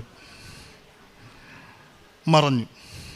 അങ്ങനെ ഞാൻ നേരിട്ട് എൻ്റെ അമ്മയും എൻ്റെ ചേട്ടനായ എൻ്റെ ക്രിസ്തുവിനെ ഞാൻ കണ്ടു, നേരിൽ കണ്ടു. എനിക്ക് അനുഗ്രഹം കിട്ടി. എനിക്കിനി ഇത് കൂടുതൽ യാതൊന്നും സാധിക്കാനില്ല. സാക്ഷ്യം, ഇതെൻ്റെ സാക്ഷ്യം. പിന്നെ ശ്രേഷ്ഠ പ്രവർത്തനങ്ങൾ ചെയ്യുന്നത്, പത്രം വാങ്ങിച്ച് ഞാൻ വണ്ടാനം മെഡിക്കൽ കോളേജിൽ ഇവിടുന്ന് പോകുമ്പോൾ കൊണ്ട് കൊടുക്കും. രോഗികളെ കണ്ട് അവർക്ക് പ്രാർത്ഥിച്ചു കൊടുക്കും. ഞാൻ ഊണൊന്നും ആർക്കും വാങ്ങിച്ച് കൊടുക്കുന്നില്ല. ഞാൻ അവിടെ രോഗിയൊക്കെ കൊണ്ടിരുന്ന ഓരോ പൊതി ഞാനും എൻ്റെ ഭാര്യയും വാങ്ങിച്ച് അവിടെ ഇരുന്ന് കഴിക്കും. ഞങ്ങൾക്ക് വിളമ്പി തരുന്നത് ഞങ്ങളുടെ അമ്മയാണ്. എൻ്റെ അമ്മ എൻ്റെ കൂടെ ഉണ്ട്. എനിക്ക് ഊണ് അമ്മ അവിടെ നിന്ന് വാങ്ങിച്ചു തരും. ഞങ്ങൾ കഴിച്ചു. എനിക്ക് വിളമ്പി തരും. എൻ്റെ അമ്മ എന്നെ വീട്ടിൽ കൊണ്ടുവിടും. എനിക്കിത് കൂടുതൽ എന്ത് വേണം? എനിക്ക് സമയം ഉണ്ടായിരുന്നെങ്കിൽ ഒരു ദിവസം മൊത്തം പറഞ്ഞാൽ തീരാത്തതുപോലെ എൻ്റെ അമ്മയും എൻ്റെ ചേട്ടനും എനിക്ക് അനുഗ്രഹങ്ങൾ വാരിക്കോരി തരിക. ഞാനിപ്പോൾ എൻ്റെ കാല് പോകേണ്ടതാ. എൻ്റെ കാല് കുത്തി ഞാൻ നടക്കുന്നു, പണി ചെയ്യുന്നു. എനിക്ക് യാതൊരു കുഴപ്പമില്ല. ഞാൻ ഇന്നലെയാണ് എൻ്റെ കാലിൻ്റെ പൊതിച്ചിലഴിച്ചത്. ഞാൻ അത് ഇൻസ്പെക്ഷൻ ആകുമെന്നും ചൊല്ലിയാണ് നടന്നത്. പക്ഷേ ഒന്നുമില്ല. ഇന്നലെ ഞാൻ അമ്മയോട് പറഞ്ഞ് ഞാൻ സാക്ഷ്യം പറയാൻ എനിക്ക് പോകണം. എനിക്ക് വീട്ടിലെന്നാണ് ഞാൻ പറയുന്നത്. എൻ്റെ വീട്ടിൽ എനിക്ക് പോകണമെന്ന് പറയുമ്പോൾ എൻ്റെ അമ്മ എന്നെ വീട്ടിൽ വന്ന് ഇങ്ങ് കൊണ്ടുവന്ന് വേണമെന്നതല്ല. എനിക്കിവിടെ വന്നു കഴിയുമ്പോൾ വലിയ സ്വാധീനമാണ്. അമ്മ എന്നെ എല്ലാം കൊണ്ട് നടന്ന് എല്ലാം സാധിച്ചിട്ടാണ് എന്നെ വീട്ടിൽ കൊണ്ടുവിടുന്നത്. എൻ്റെ വീട്ടിലുണ്ട് എൻ്റെ അമ്മ. എൻ്റെ കുഞ്ഞിൻ്റെ കൂടെ, എൻ്റെ ഭാര്യയുടെ കൂടെ, ഈ ലോകം മക്കളുടെ കൂടെ എല്ലാം ഉണ്ട്. എല്ലാത്തിനും അമ്മ മാതാവ് തിരുക്കുമാരൻ 1000 നന്ദി, കോടാനുകോടി നന്ദി. ഇനിയും ഞാൻ വരും. എൻ്റെ ഈ ജന്മം ബാക്കിയുള്ളതും എൻ്റെ അമ്മയുടെ കൂടെ ജീവിക്കാൻ എനിക്ക് ആഗ്രഹം. അടുത്തൊരു ജന്മം മനുഷ്യ ജന്മമാണെങ്കിൽ ഞാൻ എൻ്റെ അമ്മയുടെ കൂടെ എനിക്ക് ജീവിച്ചാൽ മതി. എനിക്ക് അതിനുള്ള ഭാഗ്യം ഉണ്ടാകണേ എന്ന് ഞാൻ. പേര് ടെസ്സി. ഞാൻ USA നിന്ന് വരുന്നു. Houston, Texas, saint Joseph Syro Malabar ഇടവക അംഗമാണ്. പരിശുദ്ധ അമ്മ പ്രത്യക്ഷപ്പെട്ട ഈ അൾത്താരയിൽ നിന്ന് സാക്ഷ്യം പറയുവാൻ ഭാഗ്യം തന്നതിന് ദൈവത്തിനും പരിശുദ്ധ അമ്മയ്ക്കും ആയിരം നന്ദി പറയുന്നു. ഞാൻ ആദ്യമായിട്ട് ഉടമ്പടി എടുത്തത് ഓൺലൈനിലാണ്. എൻ്റെ മകൾക്ക് വേണ്ടിയിട്ടാണ് ഓൺലൈൻ ഉടമ്പടി എടുത്തത്. മൂത്ത മകൾ മേഘയാണ്, രണ്ടാമത്തേത് റേച്ച്. മേഘ നന്നായിട്ട് പഠിക്കുന്ന ഒരു കുട്ടിയായിരുന്നു. അവളുടെ സെക്കൻഡ് ഇയർ സ്കൂൾ തൊട്ട് പെട്ടെന്ന് അവൾക്ക് ഒരു ഡിപ്രഷൻ പോലെ വന്നിട്ട് അവളുടെ പഠനത്തിൽ വളരെ ബുദ്ധിമുട്ട് അനുഭവിച്ചു. ഞങ്ങളെ അത് വളരെ വല്ലാതെ തളർത്തി. കാരണം അവളെല്ലാത്തിലും ഓൾറൗണ്ടറായ ഒരു കുട്ടിയായിരുന്നു. എന്ത് ചെയ്യണമെന്ന് ഞങ്ങൾക്കറിയില്ലായിരുന്നു. പല ഓൺലൈൻ ധ്യാനങ്ങളും റിട്രീറ്റ്സും എല്ലാം ഞങ്ങൾ അറ്റൻഡ് ചെയ്തു. എന്നാലും ഒരു പ്രയോജനവും ഉണ്ടായില്ല. അതിൻ്റെ ഇടയ്ക്കൊക്കെ ഈ ഓൺലൈൻ ടോക്സൊക്കെ കേൾക്കുമ്പോൾ അച്ഛൻ്റെ ധ്യാനമൊക്കെ കാണുന്നുണ്ടായിരുന്നു. പക്ഷേ ഞാനതങ്ങനെ സ്ക്രോൾ ചെയ്ത് വിടുമായിരുന്നു. അതിനൊന്നും ഞാൻ ഒത്തിരി അറ്റൻഷൻ കൊടുത്തിരുന്നില്ല. പിന്നീടാണ് എൻ്റെ ഒരു ഫ്രണ്ട് പറഞ്ഞ് എനിക്കൊരു കൃപാസനം പത്രം തരികയും കൃപാസനത്തിൽ നീ ഒരു ഓൺലൈൻ ഉടമ്പടി എടുക്കണമെന്ന് പറയുകയും ചെയ്തത്. അങ്ങനെ ഞാൻ ഓൺലൈൻ ഉടമ്പടി എടുത്തു ആദ്യമായിട്ട്. അപ്പം എൻ്റെ ഇമെയിലിൽ ഞാനത് ചെയ്തപ്പം അത് പോകുന്നില്ലായിരുന്നു. അപ്പോൾ എനിക്ക് വേണ്ടിയിട്ട് എൻ്റെ രണ്ടാമത്തെ മോള് റേച്ചലാണ് എടുത്തു തന്നത്. അപ്പം ആ ഓൺലൈനിൽ അവളുടെ ഇമെയിലിലാണ് എടുത്തത്. അന്ന് തന്നെ അവൾക്ക് ഡ്രൈവിങ്ങിന് ആ ഫസ്റ്റ് ചാൻസിൽ തന്നെ അവൾക്ക് ഡ്രൈവിംഗ് ടെസ്റ്റ് പാസ്സാകാൻ പറ്റി. അതാണ് റേച്ചലിന് കിട്ടിയ അനുഭവം. അവളുടെ ഇമെയിൽ ID ഉപയോഗിച്ചു എന്നത് മാത്രമാണ്. ഓൺലൈൻ ഉടമ്പടി എടുത്തത് തന്നെ ശേഷം മേഘയ്ക്ക് നല്ല മാറ്റം ഉണ്ടായി. പക്ഷേ പഠനത്തിന് അവൾ പിന്നെ ഇൻട്രസ്റ്റ് ഒന്നും കാണിച്ചില്ല. അതുകൊണ്ട് അവളുടെ മേജർ ചേഞ്ച് ചെയ്യേണ്ടി വന്നു. അവൾ ബയോകെമിസ്ട്രി മേജറായിരുന്നു, അത് ചേഞ്ച് ചെയ്ത് നേഴ്സിങ്ങിലേക്കാക്കി. അത് ഞങ്ങളെ ഒരു വലിയ ബുദ്ധിമുട്ടായിരുന്നു. അവൾ മെഡിസിനൊക്കെ പോകാനിരുന്ന കുട്ടിയാണ്. അപ്പോൾ അത് ഞങ്ങൾക്ക് അക്സെപ്റ്റ് ചെയ്യാൻ ഇത്തിരി ബുദ്ധിമുട്ടൊക്കെ ആയിരുന്നു. എങ്കിലും മാതാവിൻ്റെ ഈശോയുടെ ഇഷ്ടം അതാണെന്ന് വിശ്വസിച്ച് ഞങ്ങൾ അവളെ നേഴ്സിങ്ങിന് ചേർത്തു. ത്രൂ ഔട്ട് ദി നേഴ്സിംഗ് സ്കൂളിൽ ഒത്തിരി ഡിഫിക്കൽട്ട് സിറ്റുവേഷൻസിൽ കൂടെ ഞങ്ങൾ കടന്നുപോയി. എങ്കിലും മാതാവിൻ്റെ അനുഗ്രഹത്താൽ അവൾ ഈ ഡിസംബറിൽ 18-ാം തീയതി ഗ്രാജുവേറ്റ് ചെയ്തു. അതിവിടെ വന്ന് സാക്ഷ്യപ്പെടുത്താൻ വേണ്ടിയാണ് ഞങ്ങൾ ഇപ്രാവശ്യം ഇവിടെ വെക്കേഷന് വന്നത്. പിന്നെ ആത്മീയമായിട്ട് ഒരുപാട് അനുഭവങ്ങൾ ഞങ്ങൾക്ക് ഈ ഉടമ്പടി എടുത്തത് വഴി ഉണ്ടായി. ഓൺലൈൻ ഉടമ്പടി എടുത്തു കഴിഞ്ഞിട്ട് 2022 ഒക്ടോബറിൽ ഞങ്ങൾ ഫാമിലിയായിട്ട് വന്ന് തീർത്ഥാടന ഉടമ്പടി എടുത്തു. പിന്നെ ഹ്യൂസ്റ്റണിൽ അച്ഛൻ വന്നപ്പോൾ അവിടെയും ഉടമ്പടി എടുത്തു. അച്ഛൻ്റെ ഒപ്പം ഇരുന്ന് ഞങ്ങൾക്ക് ഭക്ഷണം കഴിക്കാനും അച്ഛന് ഭക്ഷണം ഉണ്ടാക്കി കൊടുക്കാനും ഒക്കെ ഉള്ള ഒരു ഭാഗ്യം അമ്മ തന്നു. പിന്നെ രോഗസൗഖ്യം പറയുവാണെങ്കിൽ എനിക്ക് സിവിയർ ബ്ലീഡിങ് ഉണ്ടായിരുന്നു. അപ്പം എമർജൻസി ആയിട്ട് എൻ്റെ ഹീമോഗ്ലോബിനൊക്കെ താഴ്ന്ന് 5.6 ആയി. അപ്പം എമർജൻസി ആയിട്ട് ഹിസ്റ്ററക്ടമി ചെയ്യേണ്ടി വന്നു. അപ്പം എനിക്ക് സർജറിക്ക് പോകാൻ നേരത്ത് കാശ് രൂപം കൊണ്ടുപോകണമെന്ന് വലിയ ആഗ്രഹമായിരുന്നു. അപ്പോൾ അത് കൊന്തയിലിങ്ങനെ തൂക്കിയിട്ടേക്കുന്നതുകൊണ്ട് അതിൽ ഒരു മെറ്റൽ പീസ് ഉള്ളതുകൊണ്ട് ഓപ്പറേഷൻ തിയേറ്ററിൽ എടുക്കത്തില്ലായിരുന്നു, അവർ സമ്മതിക്കത്തില്ലായിരുന്നു. പക്ഷെ ഞാനിങ്ങനെ തീക്ഷ്ണമായിട്ട് പ്രാർത്ഥിച്ചു. അപ്പം ഞാൻ തന്നെ വിചാരിച്ചു ഞാനൊരു നേഴ്സ് പ്രാക്ടീഷണറാണ്, ഇങ്ങനെയൊക്കെ ചോദിക്കുന്നത് ഒരു ഇൻസൾട്ട് അല്ലേ, ഈ ഒരു കാശ് രൂപമൊക്കെ സർജറിക്ക് ഓപ്പറേഷൻ തിയേറ്ററിൽ കൊണ്ട്. പക്ഷേ ഞാൻ ഓർത്തു ഇല്ല, I will take that insult. ഞാൻ ചോദിച്ചു എനിക്കിത് പ്രഷ്യസ് ആണ്, എനിക്ക് ഓപ്പറേഷൻ തിയേറ്ററിൽ അത് കൊണ്ടുപോകണം എന്ന് ഞാൻ വളരെ ശാഠ്യം പിടിച്ചു. അപ്പം ആദ്യം അവർ സമ്മതിച്ചില്ല. പിന്നീട് ഒരു മേരി എന്നുള്ള ഒരു നേഴ്സ് തന്നെ വന്നിട്ട് പറഞ്ഞു ഇറ്റ്സ് ഓക്കെ, ഞാൻ നിനക്ക് ഇത് ഇൻസുലേറ്റ് ചെയ്ത് തരാം, എന്നിട്ട് നീ എൻ്റെ കൈ പിടിച്ചോളാൻ പറഞ്ഞു. അപ്പം ഞാനത് ധൈര്യപൂർവ്വം പിടിച്ച് എൻ്റെ സർജറിക്ക് ഞാൻ തിരിച്ച് സർജറി എല്ലാം കഴിഞ്ഞ് അനസ്തീഷയിൽ നിന്ന് റിക്കവർ ചെയ്യുമ്പോൾ ഫസ്റ്റ് തിങ് ഞാൻ കാണുന്നത് എൻ്റെ കയ്യിൽ എൻ്റെ കാശുരൂപം ഉണ്ടായിരുന്നു. അതൊരു വലിയ അനുഗ്രഹമായിരുന്നു. എനിക്ക് വലിയ റെസ്റ്റൊന്നും കിട്ടിയില്ല, പക്ഷേ ഇറ്റ് വാസ് എ മിറക്കുലസ്ലി എനിക്ക് 6 വീക്സ് പെട്ടെന്ന് അത് ഹീലായി. സർജറി ഞാൻ എല്ലാ കാര്യങ്ങളും പെട്ടെന്ന് തന്നെ ചെയ്തു. ഒരു വലിയ സർജറി കഴിഞ്ഞതിൻ്റെതായ ഒരു ഒരു ക്ഷീണമൊന്നും എനിക്കുണ്ടായിരുന്നില്ല. പെട്ടെന്ന് തന്നെ വിത്തിൻ സെക്കൻഡ് ഡേ ഞാൻ എല്ലാ കാര്യങ്ങളും വീട്ടിൽ ചെയ്യാനൊക്കെ മാതാവിൻ്റെ ഇടപെടൽ കൊണ്ട് സാധിച്ചു. പിന്നീടുണ്ടായ ഒരു രോഗസൗഖ്യം, എനിക്ക് പെട്ടെന്ന് ഒരു യൂറിനറി സ്റ്റോൺ വന്നു. അന്നേരം അവർ CT സ്കാൻ ചെയ്തായിരുന്നു. അപ്പോൾ CT സ്കാൻ ചെയ്തപ്പം എനിക്ക് എൻ്റെ അഡ്രീനൽ ഗ്ലാൻഡിൽ ഒരു അഡിനോമ കണ്ടു. It's like 4.5 centimetre. അത് ഒരു ക്വൈറ്റ് ബിഗ് സൈസാണ്. 4.5 സെൻറ്റിമീറ്റർ എന്ന് പറഞ്ഞൊരു വലിയ സൈസ് അഡിനോമയാണ്. അപ്പം ഞങ്ങൾ ഡോക്ടർ പറഞ്ഞു യൂറോളജിസ്റ്റിനെ കാണിക്കണം, ഇറ്റ് കുഡ് ബി മാലിഗ്നൻ്റ് എന്ന് പറഞ്ഞു. ബീങ് എ പ്രാക്ടീഷണർ, അപ്പോൾ എനിക്ക് എൻ്റെ ബ്ലഡ് പ്രഷറും ഒക്കെ ഇച്ചിരി കൂടുന്നുണ്ടായിരുന്നു. അപ്പോൾ അത് ഈ ട്യൂമർ സെക്രീറ്റ് ചെയ്യുന്നതുകൊണ്ടാണോ എൻ്റെ ബ്ലഡ് പ്രഷർ കൂടുന്നതെന്നൊക്കെ എനിക്കും ഒരു ഡൗട്ട് തോന്നി. ഇച്ചിരി അറിയാവുമ്പോൾ നമ്മളെല്ലാം ഇങ്ങനെ എക്സാജറേറ്റ് ആയിട്ട് ചിന്തിക്കുമല്ലോ. അപ്പോൾ ഞാൻ ആകെപ്പാടെ അങ്ങ് സ്ട്രെസ്ഡ് ഔട്ട് ആയിരുന്നു. പക്ഷേ എന്നാലും ഞാൻ മാതാവിൽ അടിയുറച്ച് വിശ്വസിച്ചു, ഈശോയിൽ അടിയുറച്ച് വിശ്വസിച്ച് പ്രാർത്ഥിച്ചു. യൂറോളജിസ്റ്റിനെ കണ്ടു. അപ്പം ഒരു MRI ചെയ്യണമെന്ന് പറഞ്ഞു. MRIക്ക് വേണ്ടിയിട്ട് 1 മാസം വെയിറ്റ് ചെയ്യേണ്ടി വന്നു. അപ്പം ഞാനും എൻ്റെ ഹസ്ബൻഡും തീക്ഷ്ണമായിട്ട് പ്രാർത്ഥിച്ചു. അപ്പം പ്രാർത്ഥിച്ചതിൻ്റെ ഫലമായി റിപ്പീറ്റഡ് MRIയിൽ അത് അഡിനോമ ഗ്രോ ചെയ്യുന്നില്ല. It's still at 4.5 centimetre. Urologist പറഞ്ഞു അതിന് സർജറിയുടെ ഒന്നും ആവശ്യമില്ല, it's a benign tumour, you don't have to do any surgery. ഈ ഹോർമോണൽ സ്റ്റഡീസും എല്ലാം നോർമലായിരുന്നു. സോ ദൈവകൃപ കൊണ്ട് അത് എനിക്ക് ഒരു ഹീലിംഗ് ആയി കിട്ടി. പിന്നെ വിശ്വാസ ജീവിതത്തിൽ ഞങ്ങളൊരു ആവറേജ് ക്രിസ്ത്യൻസാണ്. ആയിരുന്നു ഞായറാഴ്ച മാത്രം പള്ളിയിൽ പോവുകയുള്ളായിരുന്നു.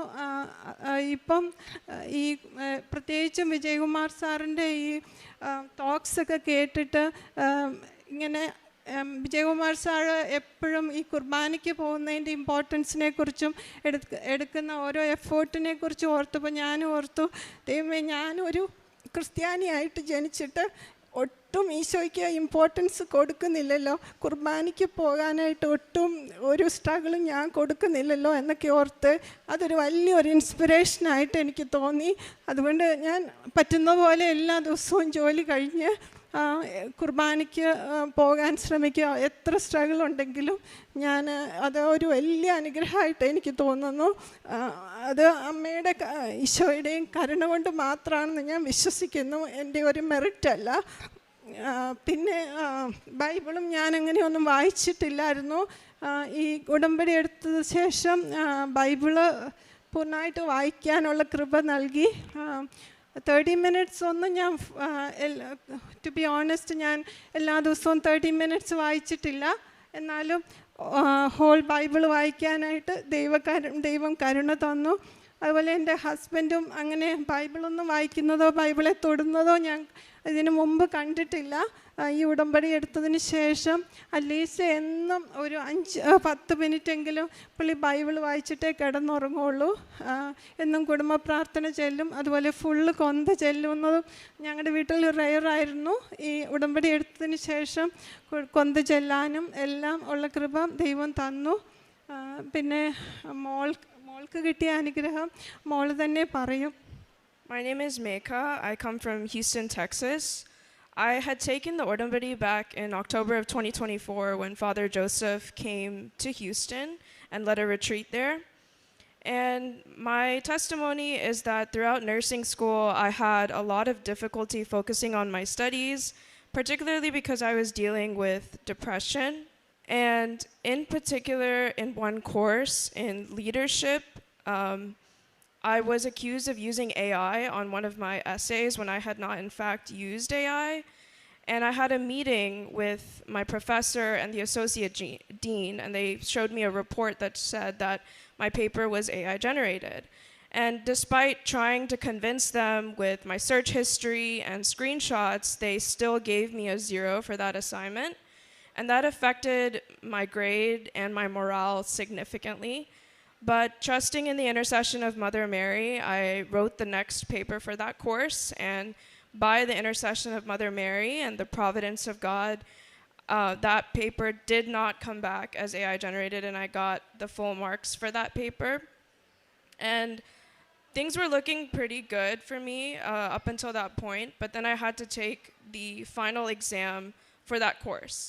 And throughout all my exams in nursing school, I had been using the Kripasanam salt before I take the exams, and in the morning of the exams, I would also put the oil on my forehead. But despite doing all of that, I took the final exam for this course and I failed. And with the combination of the 0 that I got for that paper and the failing exam grade, I was failing the course. But I had one more chance in that class for one more exam, and that exam was the last and final chance that I had. And if I passed that exam, I would pass the course, but if I failed that exam, I would have been kicked out of nursing school. And so I had a very important decision to make. Either I drop the course and retake it, which would cost me 6 months, or I take that chance and take the exam to see if I would pass. So that day that I had to make that decision, my family and I went to Mass, and afterwards we came to the decision to take the chance. I took the exam, but even after taking the exam, I felt not very confident. 2 weeks later, the exam results came out, and I passed by 1%. I was within 1% of failing, but I had passed. And I attribute this all to the intercession of Blessed Mother Mary and the providence of God. And if I'm being honest, even though I took Udambadi back in October, I didn't follow it very completely, but still, Mother Mary has worked miracles in my life. And because of that 1% that she gave me, it meant the world to me. So I want to thank Mother Mary and Jesus for their hold on my life. കാരുണ്യ പ്രവൃത്തികളായിട്ട് ഞങ്ങൾ ചെയ്തത് ഇങ്ങനെ സഹായിക്കും, പാവപ്പെട്ടവരെ സഹായിക്കും, പിന്നെ പ്രേക്ഷിത പ്രവർത്തനമായിട്ട് പത്രവിതരണം ചെയ്തു, പിന്നെ യൂട്യൂബിലൂടെ ഉടമ്പടി ധ്യാനം ഷെയർ ചെയ്യുകയും മറ്റുള്ളവരോട് പറയുകയും എല്ലാം ചെയ്തു. പിന്നെ അഖണ്ഡ ജപമാല റാലിക്ക് 2 പ്രാവശ്യം ഇവിടെ വരുവാനായിട്ട് എനിക്ക് സാധിച്ചു. അതൊരു വലിയ അനുഗ്രഹമാണ്. അപ്പം അതിനുവേണ്ടി ലീവിനൊക്കെ ഞാൻ ചോദിക്കുമ്പം ആളുകൾ ചോദിക്കുക, എന്തിനാണ് പെട്ടെന്ന് എമർജൻസി ആയിട്ട് നീ വരുന്നതെന്ന് ചോദിച്ചായിരുന്നു. അന്നേരം ഇതുപോലെ റാലിക്കാണെന്ന് പറഞ്ഞപ്പം പെട്ടെന്ന് ഞാൻ അതിനുവേണ്ടി മാത്രം US നിന്ന് ഇവിടെ വരുന്നത്. അപ്പം എൻ്റെ കൊളീഗ്സ് ആയിട്ടുള്ളവരൊക്കെ ചോദിച്ചു, I you crazy for this you are coming, you are spending this much money for that. അങ്ങനെ ചോദിച്ചവർ പിന്നീട് അവർ ഉടമ്പടി എടുക്കുകയും മലയാളികളാണ്, അവർക്ക് ഒത്തിരി അനുഗ്രഹങ്ങൾ കിട്ടുകയും ചെയ്തു. ഞങ്ങളുടെ അവിടെയും ഇപ്പം അഖണ്ഡ ജപമാല റാലി ഉണ്ട്. ഇപ്രാവശ്യത്തെ റാലിക്ക് ശേഷം ഞങ്ങൾ കുടുംബമായിട്ട് പോകാൻ പറ്റി. അത് കഴിഞ്ഞ് വന്നപ്പോൾ ഞങ്ങളുടെ പള്ളിയുടെ മുമ്പിൽ മഴവില്ലൊക്കെ കാണാൻ പറ്റി. അതൊക്കെ ഒരു വലിയ അനുഗ്രഹമായിട്ട് കാണുന്നു. ഇവിടെ വന്ന് നിൽക്കുവാനും ഈ ആൾത്താരെയും ഇവിടെയുള്ള ശുശ്രൂഷകരും എത്രയോ പേർക്ക് അവരുടെ ജീവിതത്തെ എന്തോരം ഇൻഫ്ലുവൻസ് ചെയ്യുന്നു എന്ന് എനിക്ക് പറഞ്ഞാൽ അറിയത്തില്ല.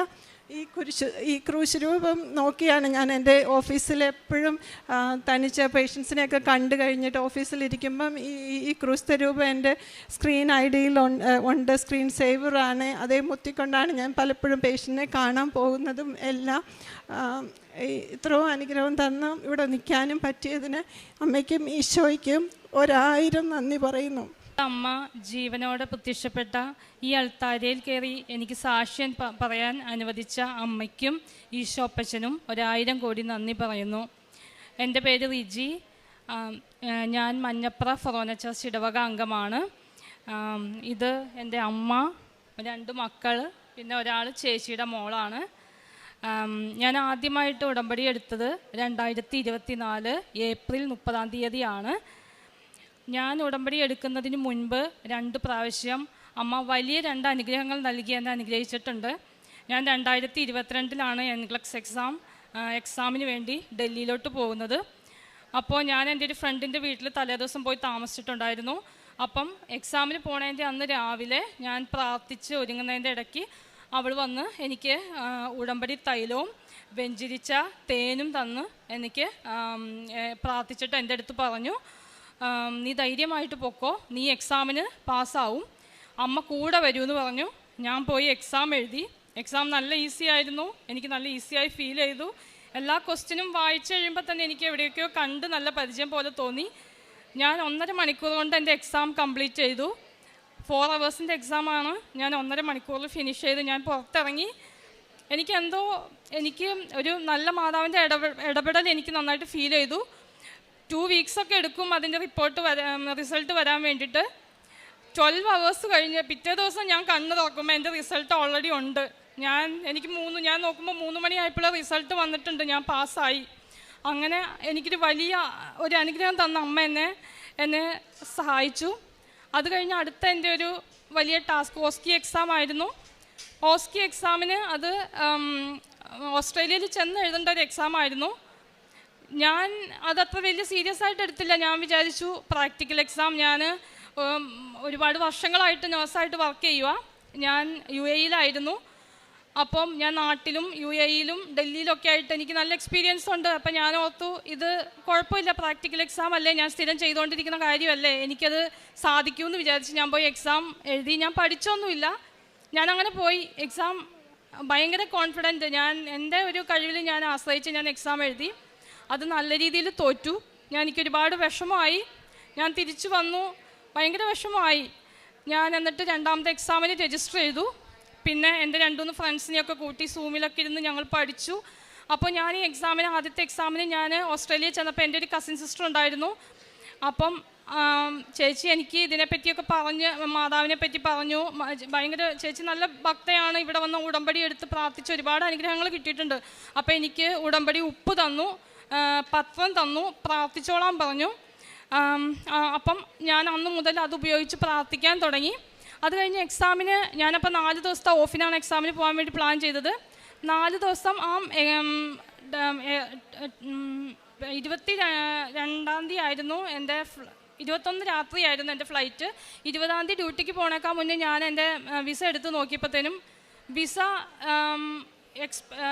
1 ഇയർ എക്സ്പയറി ഉണ്ട്. പക്ഷെ ഞാൻ നോക്കുമ്പോൾ എൻ്റെ വിസ സിംഗിൾ എൻട്രിയാണ്. ഞാൻ ഓൾറെഡി ഒരു പ്രാവശ്യം എൻട്രി ചെയ്തു. അപ്പോൾ ഞാൻ ചിന്തിച്ചിരുന്നത് എൻ്റേത് മൾട്ടിപ്പിൾ എൻട്രി ആണ്. അപ്പോൾ എനിക്കൊരു വേറൊരു വിസയുടെ ആവശ്യമില്ലെന്നാണ് ഞാൻ വിചാരിച്ചത്. പിന്നെ പെട്ടെന്ന് എന്താ ചെയ്യേണ്ടതെന്ന് എനിക്കറിയില്ല. എനിക്ക് വിളിക്കാവുന്ന ഫ്രണ്ട്സിനെയും എൻ്റെ കസിൻസിനെയും ഒക്കെ വിളിച്ചു. ഞാൻ ഇമിഗ്രേഷനിൽ വിളിച്ചു, ഒരു ഫോൺ എടുക്കണില്ലായിരുന്നു.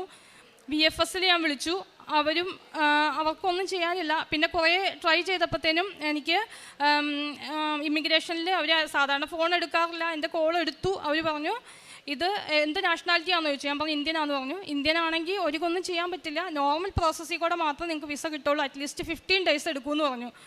എനിക്ക് പിന്നെ വേറൊരു ഓപ്ഷനും ഇല്ല. ഞാൻ വിസയ്ക്ക് അപ്ലൈ ചെയ്തു. ഞാൻ 21-ാം തീയതിത്തെ എക്സാം അങ്ങനെ നോക്കിയിരുന്ന് എനിക്ക് വിസ വന്നില്ല. 22-ആയി. 22-ആയപ്പോൾ ഞാൻ എക്സാം സെൻറ്ററിൽ വിളിച്ചു പറഞ്ഞു ഞാനിനി എക്സാം ഞാൻ വരുന്നില്ല, കാരണം എനിക്ക് വിസ എൻ്റെ എക്സ്പയറി ആയി, എനിക്ക് വരാൻ പറ്റില്ലെന്ന് പറഞ്ഞു. അപ്പോൾ അവർ പറഞ്ഞു ഓക്കെ എന്ന് പറഞ്ഞു. അപ്പം ഞാൻ അങ്ങനെ ഞാൻ ഒരുപാട് വിഷമിച്ച് ഞാൻ എൻ്റെ ഹസ്ബൻഡോട് തോന്നി ഇനി എന്തിനാ ജീവിക്കണേ, എന്നെ അങ്ങ് വെട്ടിയരിഞ്ഞ് കൊന്നുകളാന്നൊക്കെ പറഞ്ഞ് ഒരുപാട് വിഷമിച്ചു. എന്നിട്ട് ഞാൻ വിചാരിച്ചു അപ്പം സാരില്ലാന്ന് തോന്നി എന്നെ ആശ്വസിപ്പിച്ചു. ഞാനത് കഴിഞ്ഞ് ഞാൻ ചുമ്മാ ഇനിയിപ്പം ടെൻഷനായി ഇങ്ങനെ ഇരിക്കുമോ, ഞാനെന്നാൽ ചുമ്മാ ഒന്ന് ജസ്റ്റ് യൂട്യൂബൊക്കെ ഒന്ന് നോക്കിയൊന്ന് റിലാക്സ് ആവാന്ന് ഓർത്തിട്ട് ഞാൻ യൂട്യൂബ് എടുക്കുമ്പോൾ അച്ഛൻ്റെ ഉടമ്പടി ധ്യാനം അതിൽ നടന്നുകൊണ്ടിരിക്കുക. ഞാൻ ആ ധ്യാനം മുഴുവൻ കരഞ്ഞ് ഞാനത് പങ്കെടുത്തു. ഞാൻ മാതാവിൻ്റെ അടുത്ത് കരഞ്ഞ് പ്രാർത്ഥിച്ചു. മാതാവിനോട് ഞാൻ പറഞ്ഞു മാതാവേ എനിക്ക് ഈ എക്സാം എഴുതാൻ പറ്റിക്കഴിഞ്ഞ് കഴിഞ്ഞാൽ ഞാൻ തിരിച്ചു വന്ന് ഇവിടെ വന്ന് സാക്ഷ്യം പറഞ്ഞോളാന്ന് പറഞ്ഞു. ഞാനങ്ങനെ പ്രാർത്ഥിച്ച് പിന്നെ അത് കഴിഞ്ഞ് ഉടമ്പടി ധ്യാനം കഴിഞ്ഞു ഞാൻ പിന്നെ തിരിച്ച് വന്ന് എൻ്റെ കമ്പ്യൂട്ടറിൻ്റെ അടുത്ത് വന്നെന്ന് ഞാൻ ഓർത്ത് ഇനിയിപ്പം ടിക്കറ്റ് ക്യാൻസൽ ചെയ്യാം, ഇനിയിപ്പോൾ അതിന് ഒരുപാട് പൈസ കൊടുത്ത് ടിക്കറ്റ് എടുത്ത് ഇനിയിപ്പോൾ അതിൻ്റെ പൈസയും പോകണ്ടല്ലോ എന്ന് വിചാരിച്ച് ഞാൻ അവരെ ഖത്തർ എയർവേസ് ആവുന്ന അവർ വിളിച്ച് പറഞ്ഞു ടിക്കറ്റും ക്യാൻസൽ ചെയ്തു. അത് കഴിഞ്ഞ് ഞാൻ ഹസ്ബൻഡ് എൻ്റെ അടുത്ത് പറഞ്ഞു ഓക്കെ നീ എത്ര ദിവസമായി മര്യാദയ്ക്ക് ഭക്ഷണം കഴിച്ചിട്ട് നീ ഒന്ന് എണീക്ക്, നീ എന്തെങ്കിലും കഴിക്കുക, സാരമില്ല പോട്ടെ എന്ന് പറഞ്ഞു. ഞാൻ ആ സീറ്റിൽ നിന്ന് ഇങ്ങനെ എണീറ്റ വഴി ഒരു അലേർട്ട് ഒരു മെസ്സേജിൻ്റെ അലേർട്ട് എനിക്ക് കിട്ടി. ഞാൻ ആ അലേർട്ട് എടുത്ത് നോക്കുമ്പോൾ എനിക്ക് വിസ ഗ്രാൻറ്റഡ്. എനിക്കറിയില്ല എനിക്ക് വന്ന സന്തോഷം എന്താണെന്ന്. ഞാൻ ഒരുപാട് അമ്മയ്ക്ക് നന്ദി പറഞ്ഞു. പക്ഷേ അപ്പോഴത്തേനും ഞാൻ എൻ്റെ ടിക്കറ്റ് ക്യാൻസൽ ചെയ്തു. പിന്നെ എനിക്ക് ടിക്കറ്റ് ഇല്ല. ഇപ്പം എനിക്ക് വിസ ഉണ്ട്, എനിക്ക് ടിക്കറ്റ് ഇല്ല. ഞങ്ങൾ ഒത്തിരി ട്രാവൽസിലൊക്കെ വിളിച്ചു ചോദിച്ചു, അവരൊന്നും ഒരു ഓപ്ഷനും ഇല്ല. ഞങ്ങൾ പിന്നെ ഒത്തിരി ട്രൈ ചെയ്തു. നെക്സ്റ്റ് 11 o'clock, അതായത് 22-ാം തീയതി 11 o'clock, 24-ാം തീയതി എക്സാം, 22-ാം തീയതി ഞങ്ങൾക്ക് ടിക്കറ്റ് റെഡിയായി. അങ്ങനെ ഞാൻ പോയി എക്സാം എഴുതി. എക്സാം ഭയങ്കര ബുദ്ധിമുട്ടായിരുന്നു. അപ്പോഴും ഞാൻ ഈ മാതാവിൻ്റെ ഉപ്പ് എനിക്ക് എൻ്റെ ചേച്ചി തന്നതൊക്കെ ഉണ്ട്, അതൊക്കെ വെച്ച് പ്രാർത്ഥിച്ചൊക്കെ എക്സാം എഴുതി. പക്ഷേ എക്സാം ഭയങ്കര ബുദ്ധിമുട്ട്. ഓരോ സ്റ്റേഷൻ കഴിയുമ്പോഴും ഇത് പോയി അങ്ങനെ ഓരോ സ്റ്റേഷനും എനിക്ക് കിട്ടില്ല എന്ന് തന്നെ വിചാരിച്ച് ഞാനിത് കഴിഞ്ഞു. അത് ഞാൻ എക്സാം കഴിഞ്ഞപ്പോൾ എൻ്റെ ഫ്രണ്ട്സിനോട് പറഞ്ഞു, എനിക്ക് ഈ റിസൾട്ട് വേണ്ട, ഈ റിസൾട്ട് എങ്ങനെയെങ്കിലും കിട്ടാതിരുന്നാൽ മതിയായിരുന്നു, ഈ റിസൾട്ട് എങ്ങനെയും മിസ്സായാൽ മതിയായിരുന്നു. അപ്പോൾ അവരെൻ്റെ അടുത്ത് വന്നിട്ട് ഞങ്ങൾ എക്സാം എഴുതിയതല്ലേ, അപ്പോൾ ഞങ്ങളുടെയും പോവില്ലേ, അപ്പോൾ അയ്യോ എന്നാൽ അങ്ങനെ വേണ്ട, എൻ്റെ മാത്രം പോയാൽ മതി എന്ന് പറഞ്ഞു. എനിവേ ഞാൻ എക്സാം അത് കഴിഞ്ഞ് ഒരു മാസം കഴിഞ്ഞപ്പോൾ റിസൾട്ട് വന്നപ്പോൾ ഞാൻ എടുത്ത് നോക്കിയില്ല. അപ്പം എല്ലാവരുടെ റിസൾട്ട് വന്നു, ഞാൻ പാസ്സായി എന്ന് പറഞ്ഞ് എല്ലാവരും മെസ്സേജ് വിടുക. ഞാൻ നോക്കാതെ ഇങ്ങനെ അപ്പുറത്തെ മുറി പോയെന്ന് കരയുക. അപ്പോൾ ഹസ്ബൻഡ് എന്നെ വിളിച്ചു, എടി നീ പാസ്സായി. ഹസ്ബൻഡ് ഇമെയിൽ ഓപ്പൺ ചെയ്ത് നോക്കി, അപ്പം എന്നോട് പറഞ്ഞു, എടി നീ പാസ്സായി എന്ന് പറഞ്ഞു. അങ്ങനെ എനിക്കൊരു അനുഗ്രഹം. അത് ഉടമ്പടി എടുക്കുന്നേക്കാൾ മുന്നേ അമ്മയുടെ ഉടമ്പടി ധ്യാനവും ഉടമ്പടി ഇതും ഉപയോഗിച്ചതിൻ്റെ ഫലമായിട്ട് എനിക്ക് അമ്മ തന്നതാണ്. അത് കഴിഞ്ഞിട്ട് വേറൊരു വലിയ ടാസ്ക് എൻ്റെ ഇംഗ്ലീഷ് ടെസ്റ്റ് ആയിരുന്നു. അത് എനിക്ക് ഭയങ്കര പാടാണ്. ഇംഗ്ലീഷ് ഞാൻ കുറച്ച് സംസാരിക്കും, പക്ഷേ എക്സാമിന് എനിക്ക് കിട്ടില്ല. അപ്പം ഞാൻ 8 പ്രാവശ്യം ഞാൻ PT എക്സാം എഴുതി, അതിനൊക്കെ സ്പീക്കിങ്ങിന് എനിക്ക് കിട്ടില്ല. അപ്പം ഞാനിങ്ങനെ ഒരുപാട് വിഷമിച്ചു. അപ്പം ഞാൻ ഹസ്ബൻഡിൻ്റെ അടുത്ത് പറഞ്ഞു, ചേട്ടാ ഇനിയും എനിക്ക് ഇത് കിട്ടണമെങ്കിൽ ഞാൻ ഇവിടെ വന്ന് ഉടമ്പടി എടുക്കാതെ എനിക്ക് കിട്ടില്ല ഏട്ടാന്ന് പറഞ്ഞു. അപ്പം ഓക്കെ ചേട്ടൻ പറഞ്ഞു, ശരി നമുക്ക് ഉടമ്പടി എടുക്കാമെന്ന് പറഞ്ഞു. ഇവിടെ വന്ന് ഞാൻ ഉടമ്പടി എടുത്തിട്ട് ഞാൻ ആ സൺഡേ പള്ളിയിൽ പോയി ഞാൻ പ്രാർത്ഥിക്കുന്നതിൻ്റെ ഇടയ്ക്ക് എനിക്കൊരു 19 എന്ന് പറഞ്ഞ ഡേറ്റ് എൻ്റെ മനസ്സിൽ തോന്നിച്ചു. അപ്പം ഞാൻ ഓർത്തു, ഇതെന്താ 19? ഞാനപ്പം അന്ന് വൈകിട്ട് വന്നിട്ട് ഞാൻ ഈ ഡേറ്റുകൾ നോക്കി. അപ്പോൾ 22-ാം തീയതി എനിക്ക് തിരിച്ച് UAE പോകണം. 19-ാം തീയതിയിലത്തെ ഡേറ്റാണ് എനിക്ക് കാണിച്ചത്. ഞാൻ എടുത്ത് നോക്കി, ഞാൻ നോക്കുമ്പോൾ ഈ 19-ാം തീയതിയിലത്തെ ഡേറ്റ് ഒഴിച്ചിട്ട് ബാക്കി ഒരു ഡേറ്റും പിന്നെ ഉള്ളത് ഞാൻ പോകണേ എന്നാണ് ഒരു ഡേറ്റ് അവൈലബിൾ ആയിട്ട്. ഈ ഒരൊറ്റ ഡേറ്റ് അവൈലബിൾ ആയിട്ടുള്ളൂ. ഞാനപ്പം പൂർണ്ണമായിട്ട് വിശ്വസിച്ചു, ഇതെനിക്ക് മാതാവ് കാണിച്ചു തന്ന ഡേറ്റ് തന്നെയാണ്. ഞാൻ വിശ്വസിച്ച് ഞാൻ ആ ഡേറ്റ് എടുത്തു. ഞാൻ എക്സാം എഴുതി 22-ാം തീയതി പോണേക്കാളും 22-ാം തീയതി ഫ്ലൈറ്റ് ഈവനിങ്ങിൽ പോണേക്കാളും മുന്നേ എനിക്ക് മെസ്സേജ് വന്നു, റിസൾട്ട് വന്നു എന്നും പറഞ്ഞു. പക്ഷേ എനിക്ക് ഭയങ്കര പേടി. ഞാൻ പറഞ്ഞു, അമ്മേ ഞാൻ ഇതിന് പാസ്സായി കഴിഞ്ഞാൽ ഞാൻ പള്ളിയിൽ സമയമില്ല, ഈവനിങ്ങിൽ ഓൾമോസ്റ്റ് ടൈമായി പോകാനായിട്ട്. ഞാൻ പറഞ്ഞു, ഇവിടെ വന്ന് ഞാൻ അമ്മേനെ കണ്ട്, ഇവിടെ ഞങ്ങളുടെ ചർച്ചിൽ പോയി അമ്മേനെ കണ്ട് നന്ദി പറഞ്ഞിട്ടേ ഞാൻ പോവുള്ളൂ. ഞാൻ റിസൾട്ട് തുറന്ന് വീട്ടിൽ വെച്ച് തന്നെ റിസൾട്ട് ഓപ്പൺ ആക്കി നോക്കുമ്പം 65 ആണ് എനിക്ക് ശരിക്കും PTക്ക് സ്പീക്കിങ്ങിന് വേണ്ടത്. എനിക്ക് ഇതുവരെ 8 പ്രാവശ്യം എഴുതിയിട്ടും എനിക്ക് കിട്ടിയിട്ടില്ല 65. ഈ 9ാമത്തെ പ്രാവശ്യം ഞാൻ ഉടമ്പടി എടുത്ത് പ്രാർത്ഥിച്ച് എഴുതിയ എക്സാമിന് എനിക്ക് 76 മാർക്ക് ഉണ്ടായിരുന്നു. അത് ബാക്കി 4 മൊഡ്യൂളിൽ ഏറ്റവും കൂടുതൽ സ്പീക്കിങ്ങിനായിരുന്നു. അങ്ങനെ അമ്മ മാതാവ് എന്നെ സഹായിച്ചു ഈ കാര്യത്തിലും. അത് കഴിഞ്ഞിട്ട് പിന്നെ ജോബ് ഓസ്ട്രേലിയയിൽ ഇപ്പോൾ ഭയങ്കര ടൈറ്റാണ്. നമ്മൾ എത്ര അപ്ലൈ ചെയ്താലും കിട്ടില്ല. ഞാൻ ഒരുപാട് അപ്ലൈ ചെയ്തു, എന്തെങ്കിലും കിട്ടുന്നില്ലായിരുന്നു. അതിൻ്റെ ഇടയ്ക്ക് ഒരു ജോബ് ഇൻ്റർവ്യൂ കിട്ടി. ഞാൻ അത് അറ്റൻഡ് ചെയ്തു, എനിക്കത് പാസ്സായി. അപ്പം ഞാൻ പെട്ടെന്ന് ഈ UAE നിന്ന ഹോസ്പിറ്റലിൽ എനിക്ക് ഇച്ചിരി ബുദ്ധിമുട്ടായിരുന്നു അവിടെ വർക്ക് ചെയ്യാൻ. അപ്പം എനിക്കിത് കിട്ടിയില്ലോ എന്നുള്ള സന്തോഷത്തിൽ ഞാൻ റിസൈൻ കൊടുത്തു. പക്ഷേ അതിൻ്റെ റെഫറൻസ് ചെക്ക് കഴിഞ്ഞപ്പോഴത്തേനും അത് റിജക്റ്റായി. അങ്ങനെ അതെനിക്ക് കിട്ടിയില്ല. അങ്ങനെ അപ്പം എൻ്റെ ജോലിയും പോയി. ഞാൻ എന്നിട്ട് ഇങ്ങനെ കണ്ടിന്യൂസ് അപ്ലൈ ചെയ്തുകൊണ്ടിരുന്നു. മാർച്ച് ആയപ്പോഴത്തേനും എനിക്ക് ഒരു ലേഡി, മേരി എന്ന് പേരുള്ളൊരു ലേഡി എനിക്കൊരു ഇമെയിൽ വിട്ടു. റിജി, ഞങ്ങൾക്കിപ്പോൾ കറൻ്റ് ഇവിടെ വേക്കൻസി ഇല്ല, പക്ഷേ ഞങ്ങൾ നിൻ്റെ CV കുറച്ച് ലോക്കൽ ഹെൽത്ത് ഡിസ്ട്രിക്റ്റിലോട്ടൊക്കെ സെൻഡ് ചെയ്തോട്ടെ എന്ന് ചോദിച്ചു. ഞാൻ പറഞ്ഞു, അതിന് കുഴപ്പമില്ല മാം, സെൻഡ് ചെയ്തോളാൻ പറഞ്ഞു. അവരങ്ങനെ സെൻഡ് ചെയ്തു. അത് കഴിഞ്ഞ് ഒരു 2 മാസത്തേക്ക് വേറെ അപ്ഡേറ്റ് ഒന്നുമില്ലായിരുന്നു. പിന്നെ ഞാനിങ്ങനെ അപ്ലൈ ചെയ്തുകൊണ്ടിരുന്നു, എനിക്കൊരു അപ്ഡേറ്റും ഇല്ല, എനിക്കൊരു ഇൻ്റർവ്യൂ കോളും ഇല്ല. അപ്പം ഞാൻ ഈ ലേഡിക്ക് വീണ്ടും ഇമെയിൽ വിട്ടു. ഞാൻ ഇന്ന ആളെ എന്തെങ്കിലും ഫോളോ അപ്പ് ഉണ്ടോ, എന്തെങ്കിലും അപ്ഡേറ്റ് ഉണ്ടോ എന്ന് ചോദിച്ചു. അപ്പോൾ അവർ പറഞ്ഞു, നീ നിൻ്റെ ഡാഷ്ബോർഡിൽ പോയിട്ട് എല്ലാ ഡീറ്റെയിൽസും അപ്ഡേറ്റ് ചെയ്യ്, ഞാൻ ഒന്നോടെ വേറൊരു എംപ്ലോയറിനെ കോൺടാക്ട് ചെയ്യട്ടെന്ന് പറഞ്ഞു. അവർ കോൺടാക്ട് ചെയ്ത് അപ്പം എന്നോട് വീണ്ടും മെസ്സേജ് വിട്ടു, ഞങ്ങൾ ഓൾറെഡി കോൺടാക്ട് ചെയ്തിട്ടുണ്ട്, ദേ മേ കോൾ യു എന്ന് പറഞ്ഞ് ഇമെയിൽ വിട്ടു.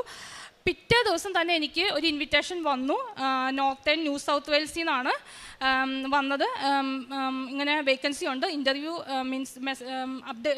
അപ്ലൈ ചെയ്യാൻ പറഞ്ഞ് മെസ്സേജ് വന്നു. ഞാൻ അപ്ലൈ ചെയ്തിട്ട് തിരിച്ച് ആ ലേഡിക്ക് എനിക്ക് വന്ന ഇമെയിലിന് റിപ്ലൈ കൊടുത്തു, ഞാൻ അപ്ലൈ ചെയ്തിട്ടുണ്ടെന്ന് തോന്നുന്നു. അപ്പോൾ അവർ ആ ഇമെയിലിന് എനിക്ക് തിരിച്ചു വിട്ടു, okay thank you so much for applying, I have already A word for you in my mind. അപ്പോൾ ഞാൻ ജസ്റ്റ് അപ്ലൈ ചെയ്തിട്ടുള്ളൂ. അപ്പോഴേ ആ നഴ്സ് മാനേജർ എനിക്ക് മെസ്സേജ് വിട്ടു, നിനക്കുള്ള വേർഡ് ഓൾറെഡി എൻ്റെ മനസ്സിലുണ്ടെന്ന് പറഞ്ഞു.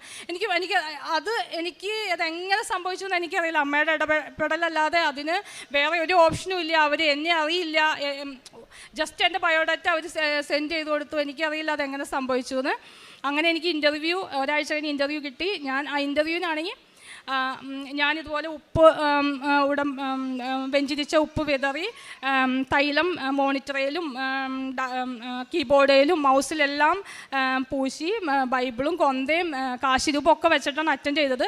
അവരെന്നോട് പറഞ്ഞു 4 ക്വസ്റ്റ്യനേ ചോദിക്കുള്ളൂ എന്ന് പറഞ്ഞു. ഫസ്റ്റ് ക്വസ്റ്റ്യൻ കഴിഞ്ഞപ്പോഴേ എൻ്റെ മോണിറ്റർ കംപ്ലീറ്റ് ആയിട്ട് അങ്ങ് ഷട്ട് ഡൗൺ ആയിപ്പോയി. മീൻസ് സൗണ്ട് മാത്രം കേൾക്കാം, മോണിറ്റർ കംപ്ലീറ്റ് ബ്ലാങ്കായി, ബ്ലാക്ക് കളറായി. അപ്പോൾ ഞാനാകെ പാനിക്കായി. അപ്പം അവരെന്നോട് പറഞ്ഞു, റിജി നീ, ഞാൻ പറഞ്ഞു ഒന്നും കാണുന്നില്ല എന്ന് പറഞ്ഞു. അപ്പോൾ അവർ പറഞ്ഞു കുഴപ്പമില്ല, ഞങ്ങൾക്ക് നിന്നെ കേൾക്കാം, നീ പറഞ്ഞോളാൻ പറഞ്ഞു. അങ്ങനെ ഞാൻ പറഞ്ഞു. അങ്ങനെ 3 ക്വസ്റ്റ്യൻ കഴിഞ്ഞു. 4ാമത്തെ ക്വസ്റ്റ്യൻ വീണ്ടും എനിക്കൊന്നും അറിയില്ല, അതിൻ്റെ എന്താ ആൻസർ എന്ന് എനിക്കറിയില്ല, ഏത് രീതിയിലുള്ള ആൻസർ അവർക്ക് കൊടുക്കേണ്ടതെന്ന് എനിക്കറിയില്ല.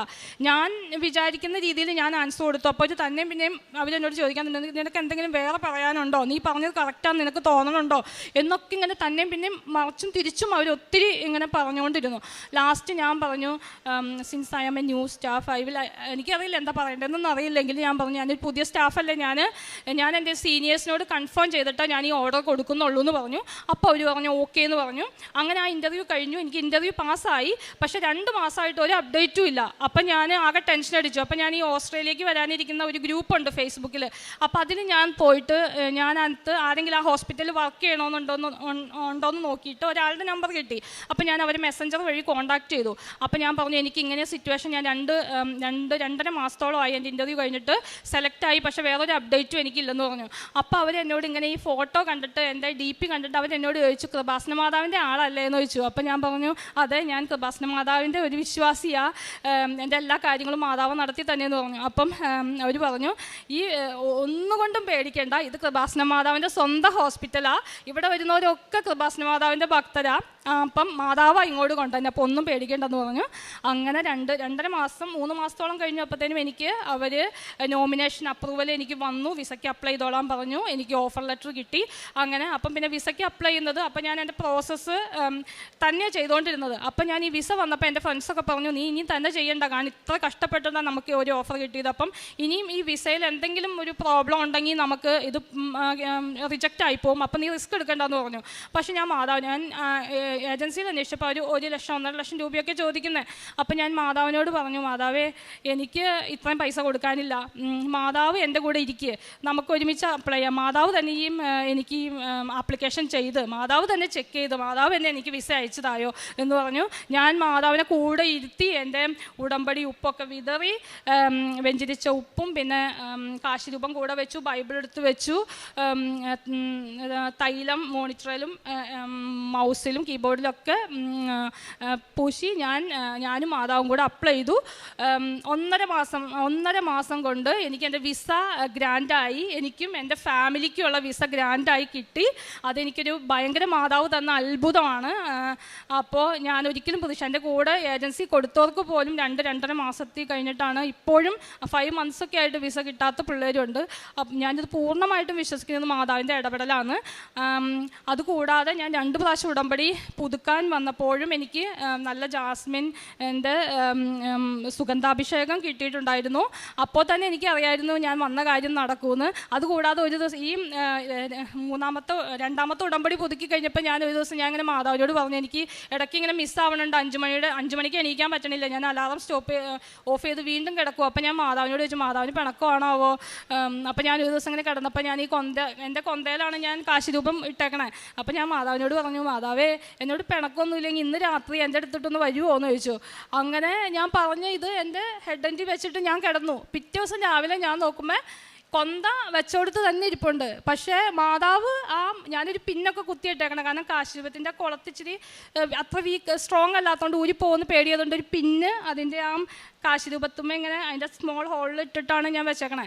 മാതാവ് അവിടെ നിന്ന് ഇറങ്ങി വന്ന് എൻ്റെ അടുത്ത്, എൻ്റെ റൈറ്റ് സൈഡിൽ മാതാവ്. അപ്പം ഞാൻ രാവിലെ ദൈവമേ മാതാവേ എന്നോട് വഴക്കാണോ, ഇറങ്ങി പോയതാണോ എന്ന് എനിക്ക് ഭയങ്കര സംശയം. ഞാൻ വിളിച്ചിട്ട് എൻ്റെ അടുത്തേക്ക് വന്നതാണോ ഇറങ്ങി പോയതാണോ എന്ന് ഭയങ്കര സംശയം. പക്ഷേ ഒരാഴ്ച കഴിഞ്ഞപ്പോഴാണ് എനിക്ക് വിസ വന്നത്. അപ്പം എനിക്ക് പൂർണ്ണമായിട്ടും ഞാൻ വിശ്വസിച്ചത് മാതാവ് എൻ്റെ കൂടെ ഉണ്ട്, എങ്ങും പോയിട്ടില്ല എന്ന്. അപ്പം അങ്ങനെ എനിക്ക് ഒരുപാട് ഇതുപോലുള്ള അനുഗ്രഹങ്ങൾ മാതാവ് തന്നിട്ടുണ്ട്.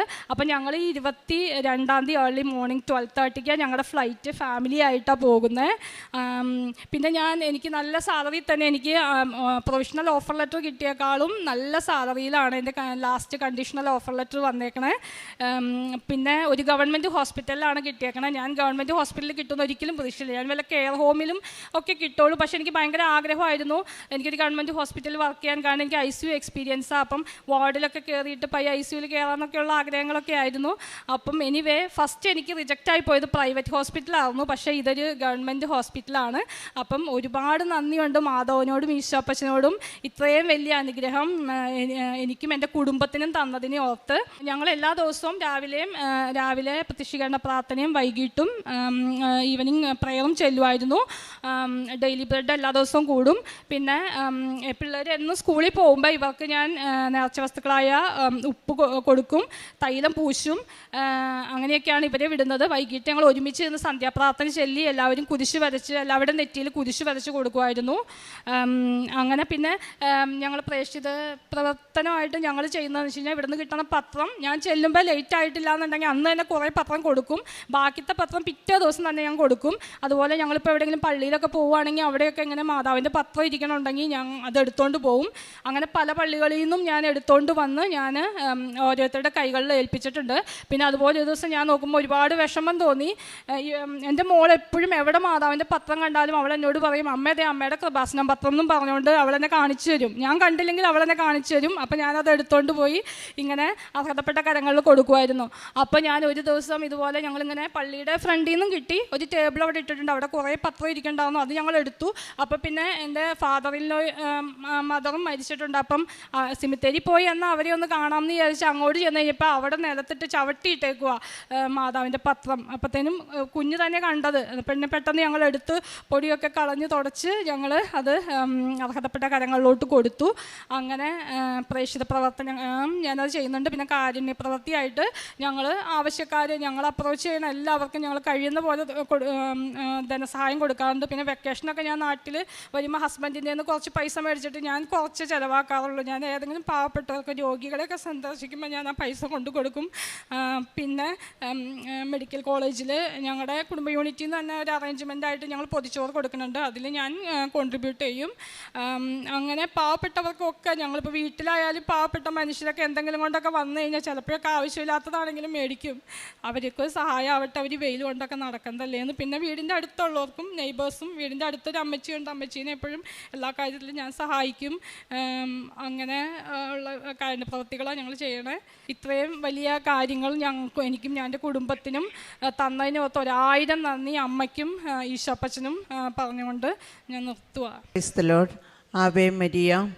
പരിശുദ്ധ ദൈവമാതാവ് ജീവനോടെ പ്രത്യക്ഷപ്പെട്ട ഈ പരിശുദ്ധമായ ആൾത്താരയിൽ വന്നു നിന്ന് സാക്ഷ്യം പറയാൻ എന്നെ അനുവദിച്ചതിനെ ഓർത്ത് ഞാൻ സത്യദൈവത്തിന് 1000 നന്ദി പറയുന്നു. കാരണം ഈ ആൾത്താരയിൽ ഒന്ന് വന്നു നിൽക്കുക എന്നുള്ളത് എൻ്റെ സ്വപ്നമായിരുന്നു. പക്ഷേ എനിക്ക് ഇതുവരെയും അത് സാധിച്ചിരുന്നില്ല. ഞാൻ വരുന്നത് എറണാകുളം ജില്ലയിലെ കോതമംഗലത്തിനടുത്തുള്ള കോട്ടപ്പടി സെൻറ്റ് സെബാസ്റ്റ്യൻസ് പള്ളി ഇടവകയിൽ നിന്നാണ്. എൻ്റെ ഭർത്താവിൻ്റെ പേര് ജോർജ്, മകള് സ്റ്റെഫി. ഞാൻ ആദ്യമായി ഉടമ്പടി എടുത്തത് 18/5/2023 അതിനു മുൻപായി തന്നെ മാർച്ച് മാസം 13-ാം തീയതി ഞാനിവിടെ വന്നിരുന്നു. അന്നേ ദിവസം സാധിച്ച ഒരു അത്ഭുതമാണ് എനിക്ക് ആദ്യമായിട്ട് പറയാനുള്ളത്. എൻ്റെ മകൾക്ക് ഡ്രൈവിംഗ് ലൈസൻസ് കിട്ടിയ ഒരു കാര്യമായിരുന്നു. അവൾ 2021 ഓസ്ട്രേലിയയിൽ നേഴ്സായിട്ട് വർക്ക് ചെയ്യുകയായിരുന്നു. 2 വർഷത്തോളം ഇന്ത്യൻ ലൈസൻസ് ഉപയോഗിച്ച് അവർക്ക് ഡ്രൈവ് ചെയ്യാൻ സാധിക്കുമായിരുന്നു. ശേഷം അവിടുത്തെ ടെസ്റ്റ് എഴുതി പാസ്സായാൽ മാത്രമേ വാഹനം ഓടിക്കാൻ സാധിക്കൂ എന്നൊരവസ്ഥ വന്നു. അങ്ങനെ വന്നപ്പോൾ 2 പ്രാവശ്യം ടെസ്റ്റ് എഴുതി പാസ്സായില്ല. 3-ാം തവണ ടെസ്റ്റ് എഴുതാൻ നേരം മോൾ എന്നെ വിളിച്ചിട്ട് പറഞ്ഞു, മമ്മി പ്രാർത്ഥിക്കണം കേട്ടോ എന്ന്. അപ്പോൾ ഞാൻ പറഞ്ഞു കൊടുത്തു, ലൂക്ക 18:27 മനുഷ്യന് അസാധ്യമായത് ദൈവത്തിന് സാധ്യമാണ് എന്ന് പറഞ്ഞ് നീ പ്രാർത്ഥിക്കുക, നിനക്ക് കിട്ടിക്കോളും. ഞാൻ ഇന്നേ ദിവസം കൃപാസനത്തിൽ വരുന്നുണ്ട്. അപ്പോൾ ഞാൻ പ്രാർത്ഥിച്ച് ഉടമ്പടി എടുത്ത് സാക്ഷ്യം പറഞ്ഞുകൊള്ളാം എന്ന് നേരുന്നുണ്ട് എന്നും പറഞ്ഞിരുന്നു.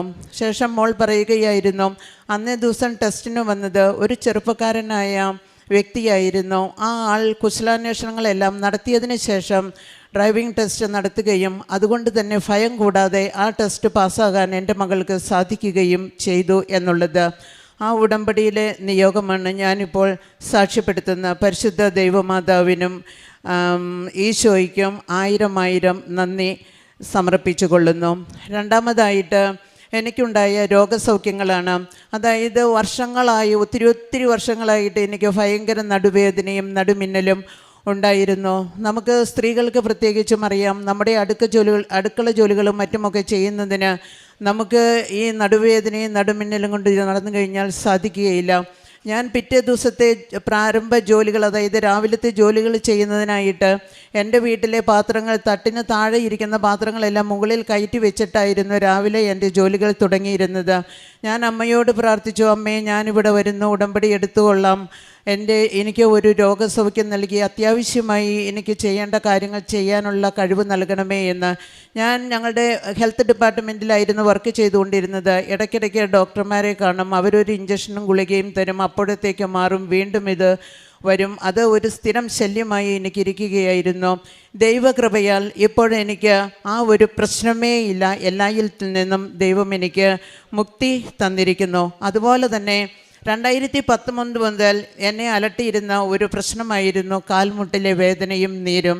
അതിന് ഞാൻ അലോപ്പതി ആയുർവേദ മരുന്നുകളെല്ലാം തന്നെ ഉപയോഗിച്ചിരുന്നു. പക്ഷേ എനിക്ക് ശാശ്വതമായ ഒരു പരിഹാരം ഉണ്ടായിരുന്നില്ല.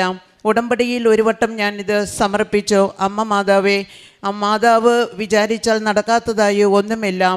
കാനായിലെ കല്യാണ വിരുന്നിൽ സംഭവിച്ചതുപോലെ ഒരത്ഭുതം എനിക്ക് കാണിച്ചു തരണമേ. ഞാൻ എല്ലാ ദിവസവും അമ്മയുടെ പള്ളിയിൽ വന്ന് പ്രാർത്ഥിച്ച് പോയിക്കൊള്ളാം. ആ പള്ളിയിൽ വരുമ്പോൾ എനിക്ക് എഴുന്നേൽക്കാനും ഇരിക്കാനും നിൽക്കാനും ആ പള്ളിയുടെ അതായത് പ്രാർത്ഥനാ സമയങ്ങളിലുള്ള എല്ലാ കാര്യങ്ങളും നടത്തിത്തരുവാൻ അമ്മ എന്നെ സഹായിക്കണമേ എന്ന് ഞാൻ പ്രാർത്ഥിച്ചതിൻ്റെ ഫലമായിട്ട് ഇതിന് ഞാൻ നേർച്ച വസ്തുക്കളായിട്ട് ഉപയോഗിച്ചിരുന്നത് കൃപാസനത്തിൽ നിന്ന് നമുക്ക് ലഭിച്ചിരുന്ന തൈലവും ഉപ്പുമാണ് ഞാൻ ഉപയോഗിച്ചത് മെയിനായിട്ട്. പിന്നെ നേർച്ച വസ്തു തൈലം ദിവസവും രാവിലെയും വൈകുന്നേരവും പ്രാർത്ഥനാ സമയത്ത്, രാവിലെ നടത്തുന്ന പ്രത്യക്ഷീകരണ പ്രാർത്ഥനയിലും വൈകുന്നേരമുള്ള ഉടമ്പടി പ്രാർത്ഥനയിലും ഞങ്ങളിത് തൊട്ട് കുരിശ് വരച്ചതിന് ശേഷം മാത്രമാണ് ഞങ്ങളുടെ പ്രാർത്ഥന ചൊല്ലിക്കൊണ്ടിരുന്നത്.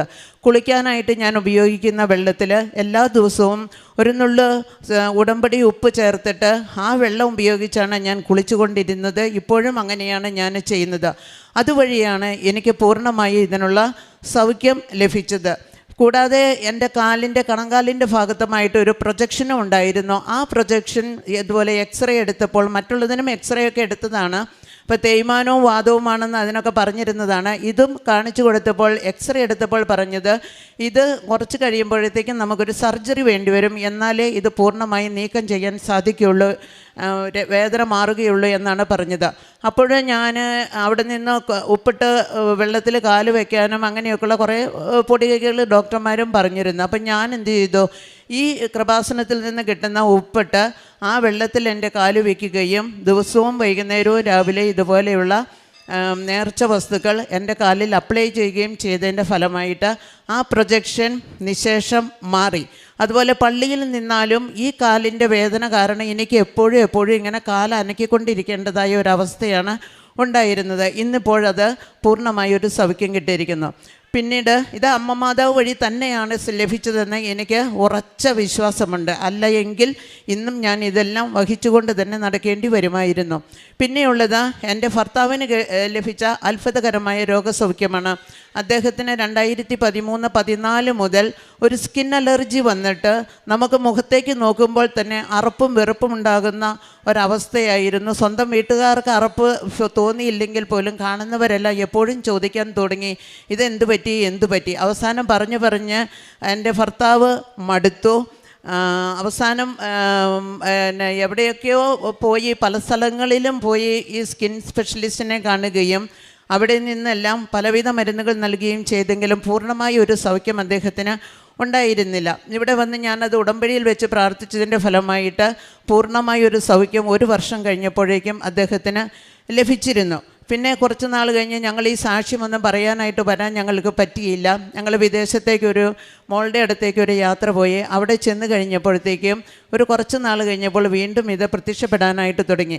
അപ്പോൾ എനിക്ക് പേടിയായി, ഇനി എന്ത് ചെയ്യും? ഇവിടെ നിന്ന് പെട്ടെന്ന് നാട്ടിലേക്ക് പോകാനോ വേറെ മരുന്നിനോ ഒന്നും വശമില്ലല്ലോ എന്ന് വിചാരിച്ചിട്ട് ഞങ്ങൾ കൊണ്ടുപോയ ഉടമ്പടി വസ്തുക്കൾ ഉപയോഗിക്കുകയും എല്ലാ ദിവസവും തലയിൽ കൈവച്ച് വിശ്വാസ പ്രമാണം ചൊല്ലി പ്രാർത്ഥിക്കുകയും ചെയ്തതിൻ്റെ ഫലമായിട്ട് അവിടെ അത് മാറി. അപ്പോഴാണ് ഞാൻ പ്രത്യേകമായിട്ട് നേർന്നത്, എൻ്റെ ഭർത്താവിനെ ഇവിടെ കൊണ്ടുവന്ന് ഞാൻ സാക്ഷ്യം പറഞ്ഞുകൊള്ളാമെന്ന്.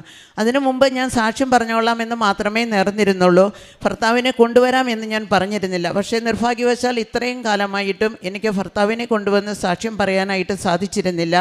ഇപ്പോൾ അവിചാരിതമായിട്ട് എൻ്റെ മകൾ വരികയും എനിക്ക് ഈ 2 സാക്ഷ്യങ്ങൾ പറയാൻ സാധിക്കുകയും ചെയ്തത് അമ്മയുടെ അത്ഭുതകരമായ ഇടപെടലാണെന്ന് ഞാൻ ഉറച്ചു വിശ്വസിക്കുന്നു. പ്രേക്ഷിത പ്രവർത്തനമായിട്ട് ഞാൻ എല്ലാ മാസവും ഇവിടെ വരികയും 2 കെട്ട് പത്രം വാങ്ങി, അതിൽ കൂടുതൽ വാങ്ങണമെന്നുണ്ട് എങ്കിലും 2 കെട്ടാണ് ഞാൻ സ്ഥിരമായി ഇവിടുന്ന് വാങ്ങിക്കൊണ്ട് പോയിരുന്നത്. ആദ്യമൊക്കെ ഞങ്ങൾ തൊട്ടടുത്ത വീടുകളിലൊക്കെ ആയിരുന്നു ഇത് കൊടുത്തിരുന്നിരുന്നത്. ശേഷം ഞാൻ ഇവിടെ നിന്ന് പോകുമ്പോൾ വഴിയിലിറങ്ങിയിട്ട് ബസ് സ്റ്റാൻഡിലും സ്കൂൾ കുട്ടികൾക്കും അതുപോലുള്ളവർക്കും അപ്പോൾ പല സ്ഥലത്തേക്ക് ഈ പത്രം എത്തുമല്ലോ എന്ന് കരുതി എൻ്റെ സാക്ഷ്യങ്ങൾ പറഞ്ഞുകൊണ്ട് തന്നെ ഞാൻ ഈ പത്രം കൊടുക്കാറുണ്ടായിരുന്നു. പിന്നെ ഇവിടെ നിന്ന് കിട്ടുന്ന നേർച്ച വസ്തുക്കളായ കൃപാസനത്തിലെ കാശുരൂപവും അതുപോലെ തന്നെ ഉപ്പും തേനും പലർക്കും വിശ്വാസത്തിൻ്റെ ഒരു പ്രഖ്യാപനം പറഞ്ഞുകൊണ്ട് തന്നെ കൊടുക്കാൻ ഞാൻ ശ്രമിക്കാറുണ്ട്. അതുപോലെ തന്നെ എവിടെയെങ്കിലും നമുക്കൊരു 4 ആൾ കൂടുന്നിടത്ത് ചർച്ച ചെയ്ത് വരുമ്പോഴത്തേക്കും കൃപാസനത്തിൻ്റെ മാതാവും അവിടുത്തെ അത്ഭുതങ്ങളെക്കുറിച്ച് പറയാനായിട്ട് ഞാൻ സമയം കണ്ടെത്താറുണ്ട്. 1 വാക്കോ 2 വാക്കോ എങ്കിലും പറഞ്ഞിട്ടാണ് ആ ഒരു കൂടിച്ചേരലിൽ നിന്ന് ഞാൻ പിന്മാറാറുള്ളൂ. ചിലരൊക്കെ അതിനോടൊരു വിയോജിപ്പുമൊക്കെ ഉള്ളവരുണ്ട്, അത് നമുക്കറിയാമല്ലോ, അതങ്ങനെ തന്നെ കാണും. പിന്നെ കാരുണ്യ പ്രവൃത്തിയായിട്ട് പൊതിച്ചോറ് കൊടുക്കാറുണ്ട്. ഞങ്ങളുടെ പള്ളിയിൽ മറ്റേ ജൂബിലി വർഷത്തോടനുബന്ധിച്ചുണ്ടായിരുന്നപ്പോൾ എല്ലാ ആഴ്ചയിലും മാക്സിമം പൊതിച്ചോറുകൾ കൊടുക്കുമായിരുന്നു. ശേഷം ഇപ്പോഴും അത് തുടർന്നു കൊണ്ടിരിക്കുന്നു. പിന്നെ അനാഥാലയങ്ങൾ, ഓൾഡ് ഏജ് ഹോം, അതുപോലെ മെൻ്റൽ റീഹാബിലിറ്റേഷൻ സെൻറ്റർ ഇവയൊക്കെ സന്ദർശിച്ച് അവിടേക്ക് ആവശ്യമുള്ളതായ സാധനങ്ങൾ ഞങ്ങൾ എത്തിച്ചു കൊടുക്കുകയും ചെയ്യുന്നു. അതുപോലെ ആത്മീയമായിട്ട് വളരുവാനായിട്ട് എല്ലാ ദിവസവും പള്ളിയിൽ പോകാൻ സാധിക്കുന്നു. പണ്ടൊന്നും അങ്ങനെ പള്ളിയിലൊന്നും പോകുന്നില്ലായിരുന്നു, ശനി ഞായർ മാത്രം പള്ളിയിൽ പോകുന്ന ഒരു ക്രിസ്ത്യാനിയായിരുന്നു ഞാൻ. എങ്കിൽ ഇപ്പോൾ സമയമുണ്ടാക്കി എല്ലാ ദിവസവും രാവിലെ പള്ളിയിൽ പോകാൻ ശ്രമിക്കുന്നു. അച്ഛൻ്റെ യൂട്യൂബിലെ ധ്യാനം എല്ലാ ചൊവ്വാഴ്ചയും ഞങ്ങൾ പങ്കെടുക്കുന്നുണ്ട്. അതുപോലെ തന്നെ അവർ ഡെയിലി ബ്രെഡ് കാണുകയും അത് ഷെയർ ചെയ്യുകയും ചെയ്യാനായിട്ട് സമയം കണ്ടെത്തുന്നുണ്ട്. ഇത്രയും അധികം അനുഗ്രഹങ്ങൾ എനിക്ക് നൽകി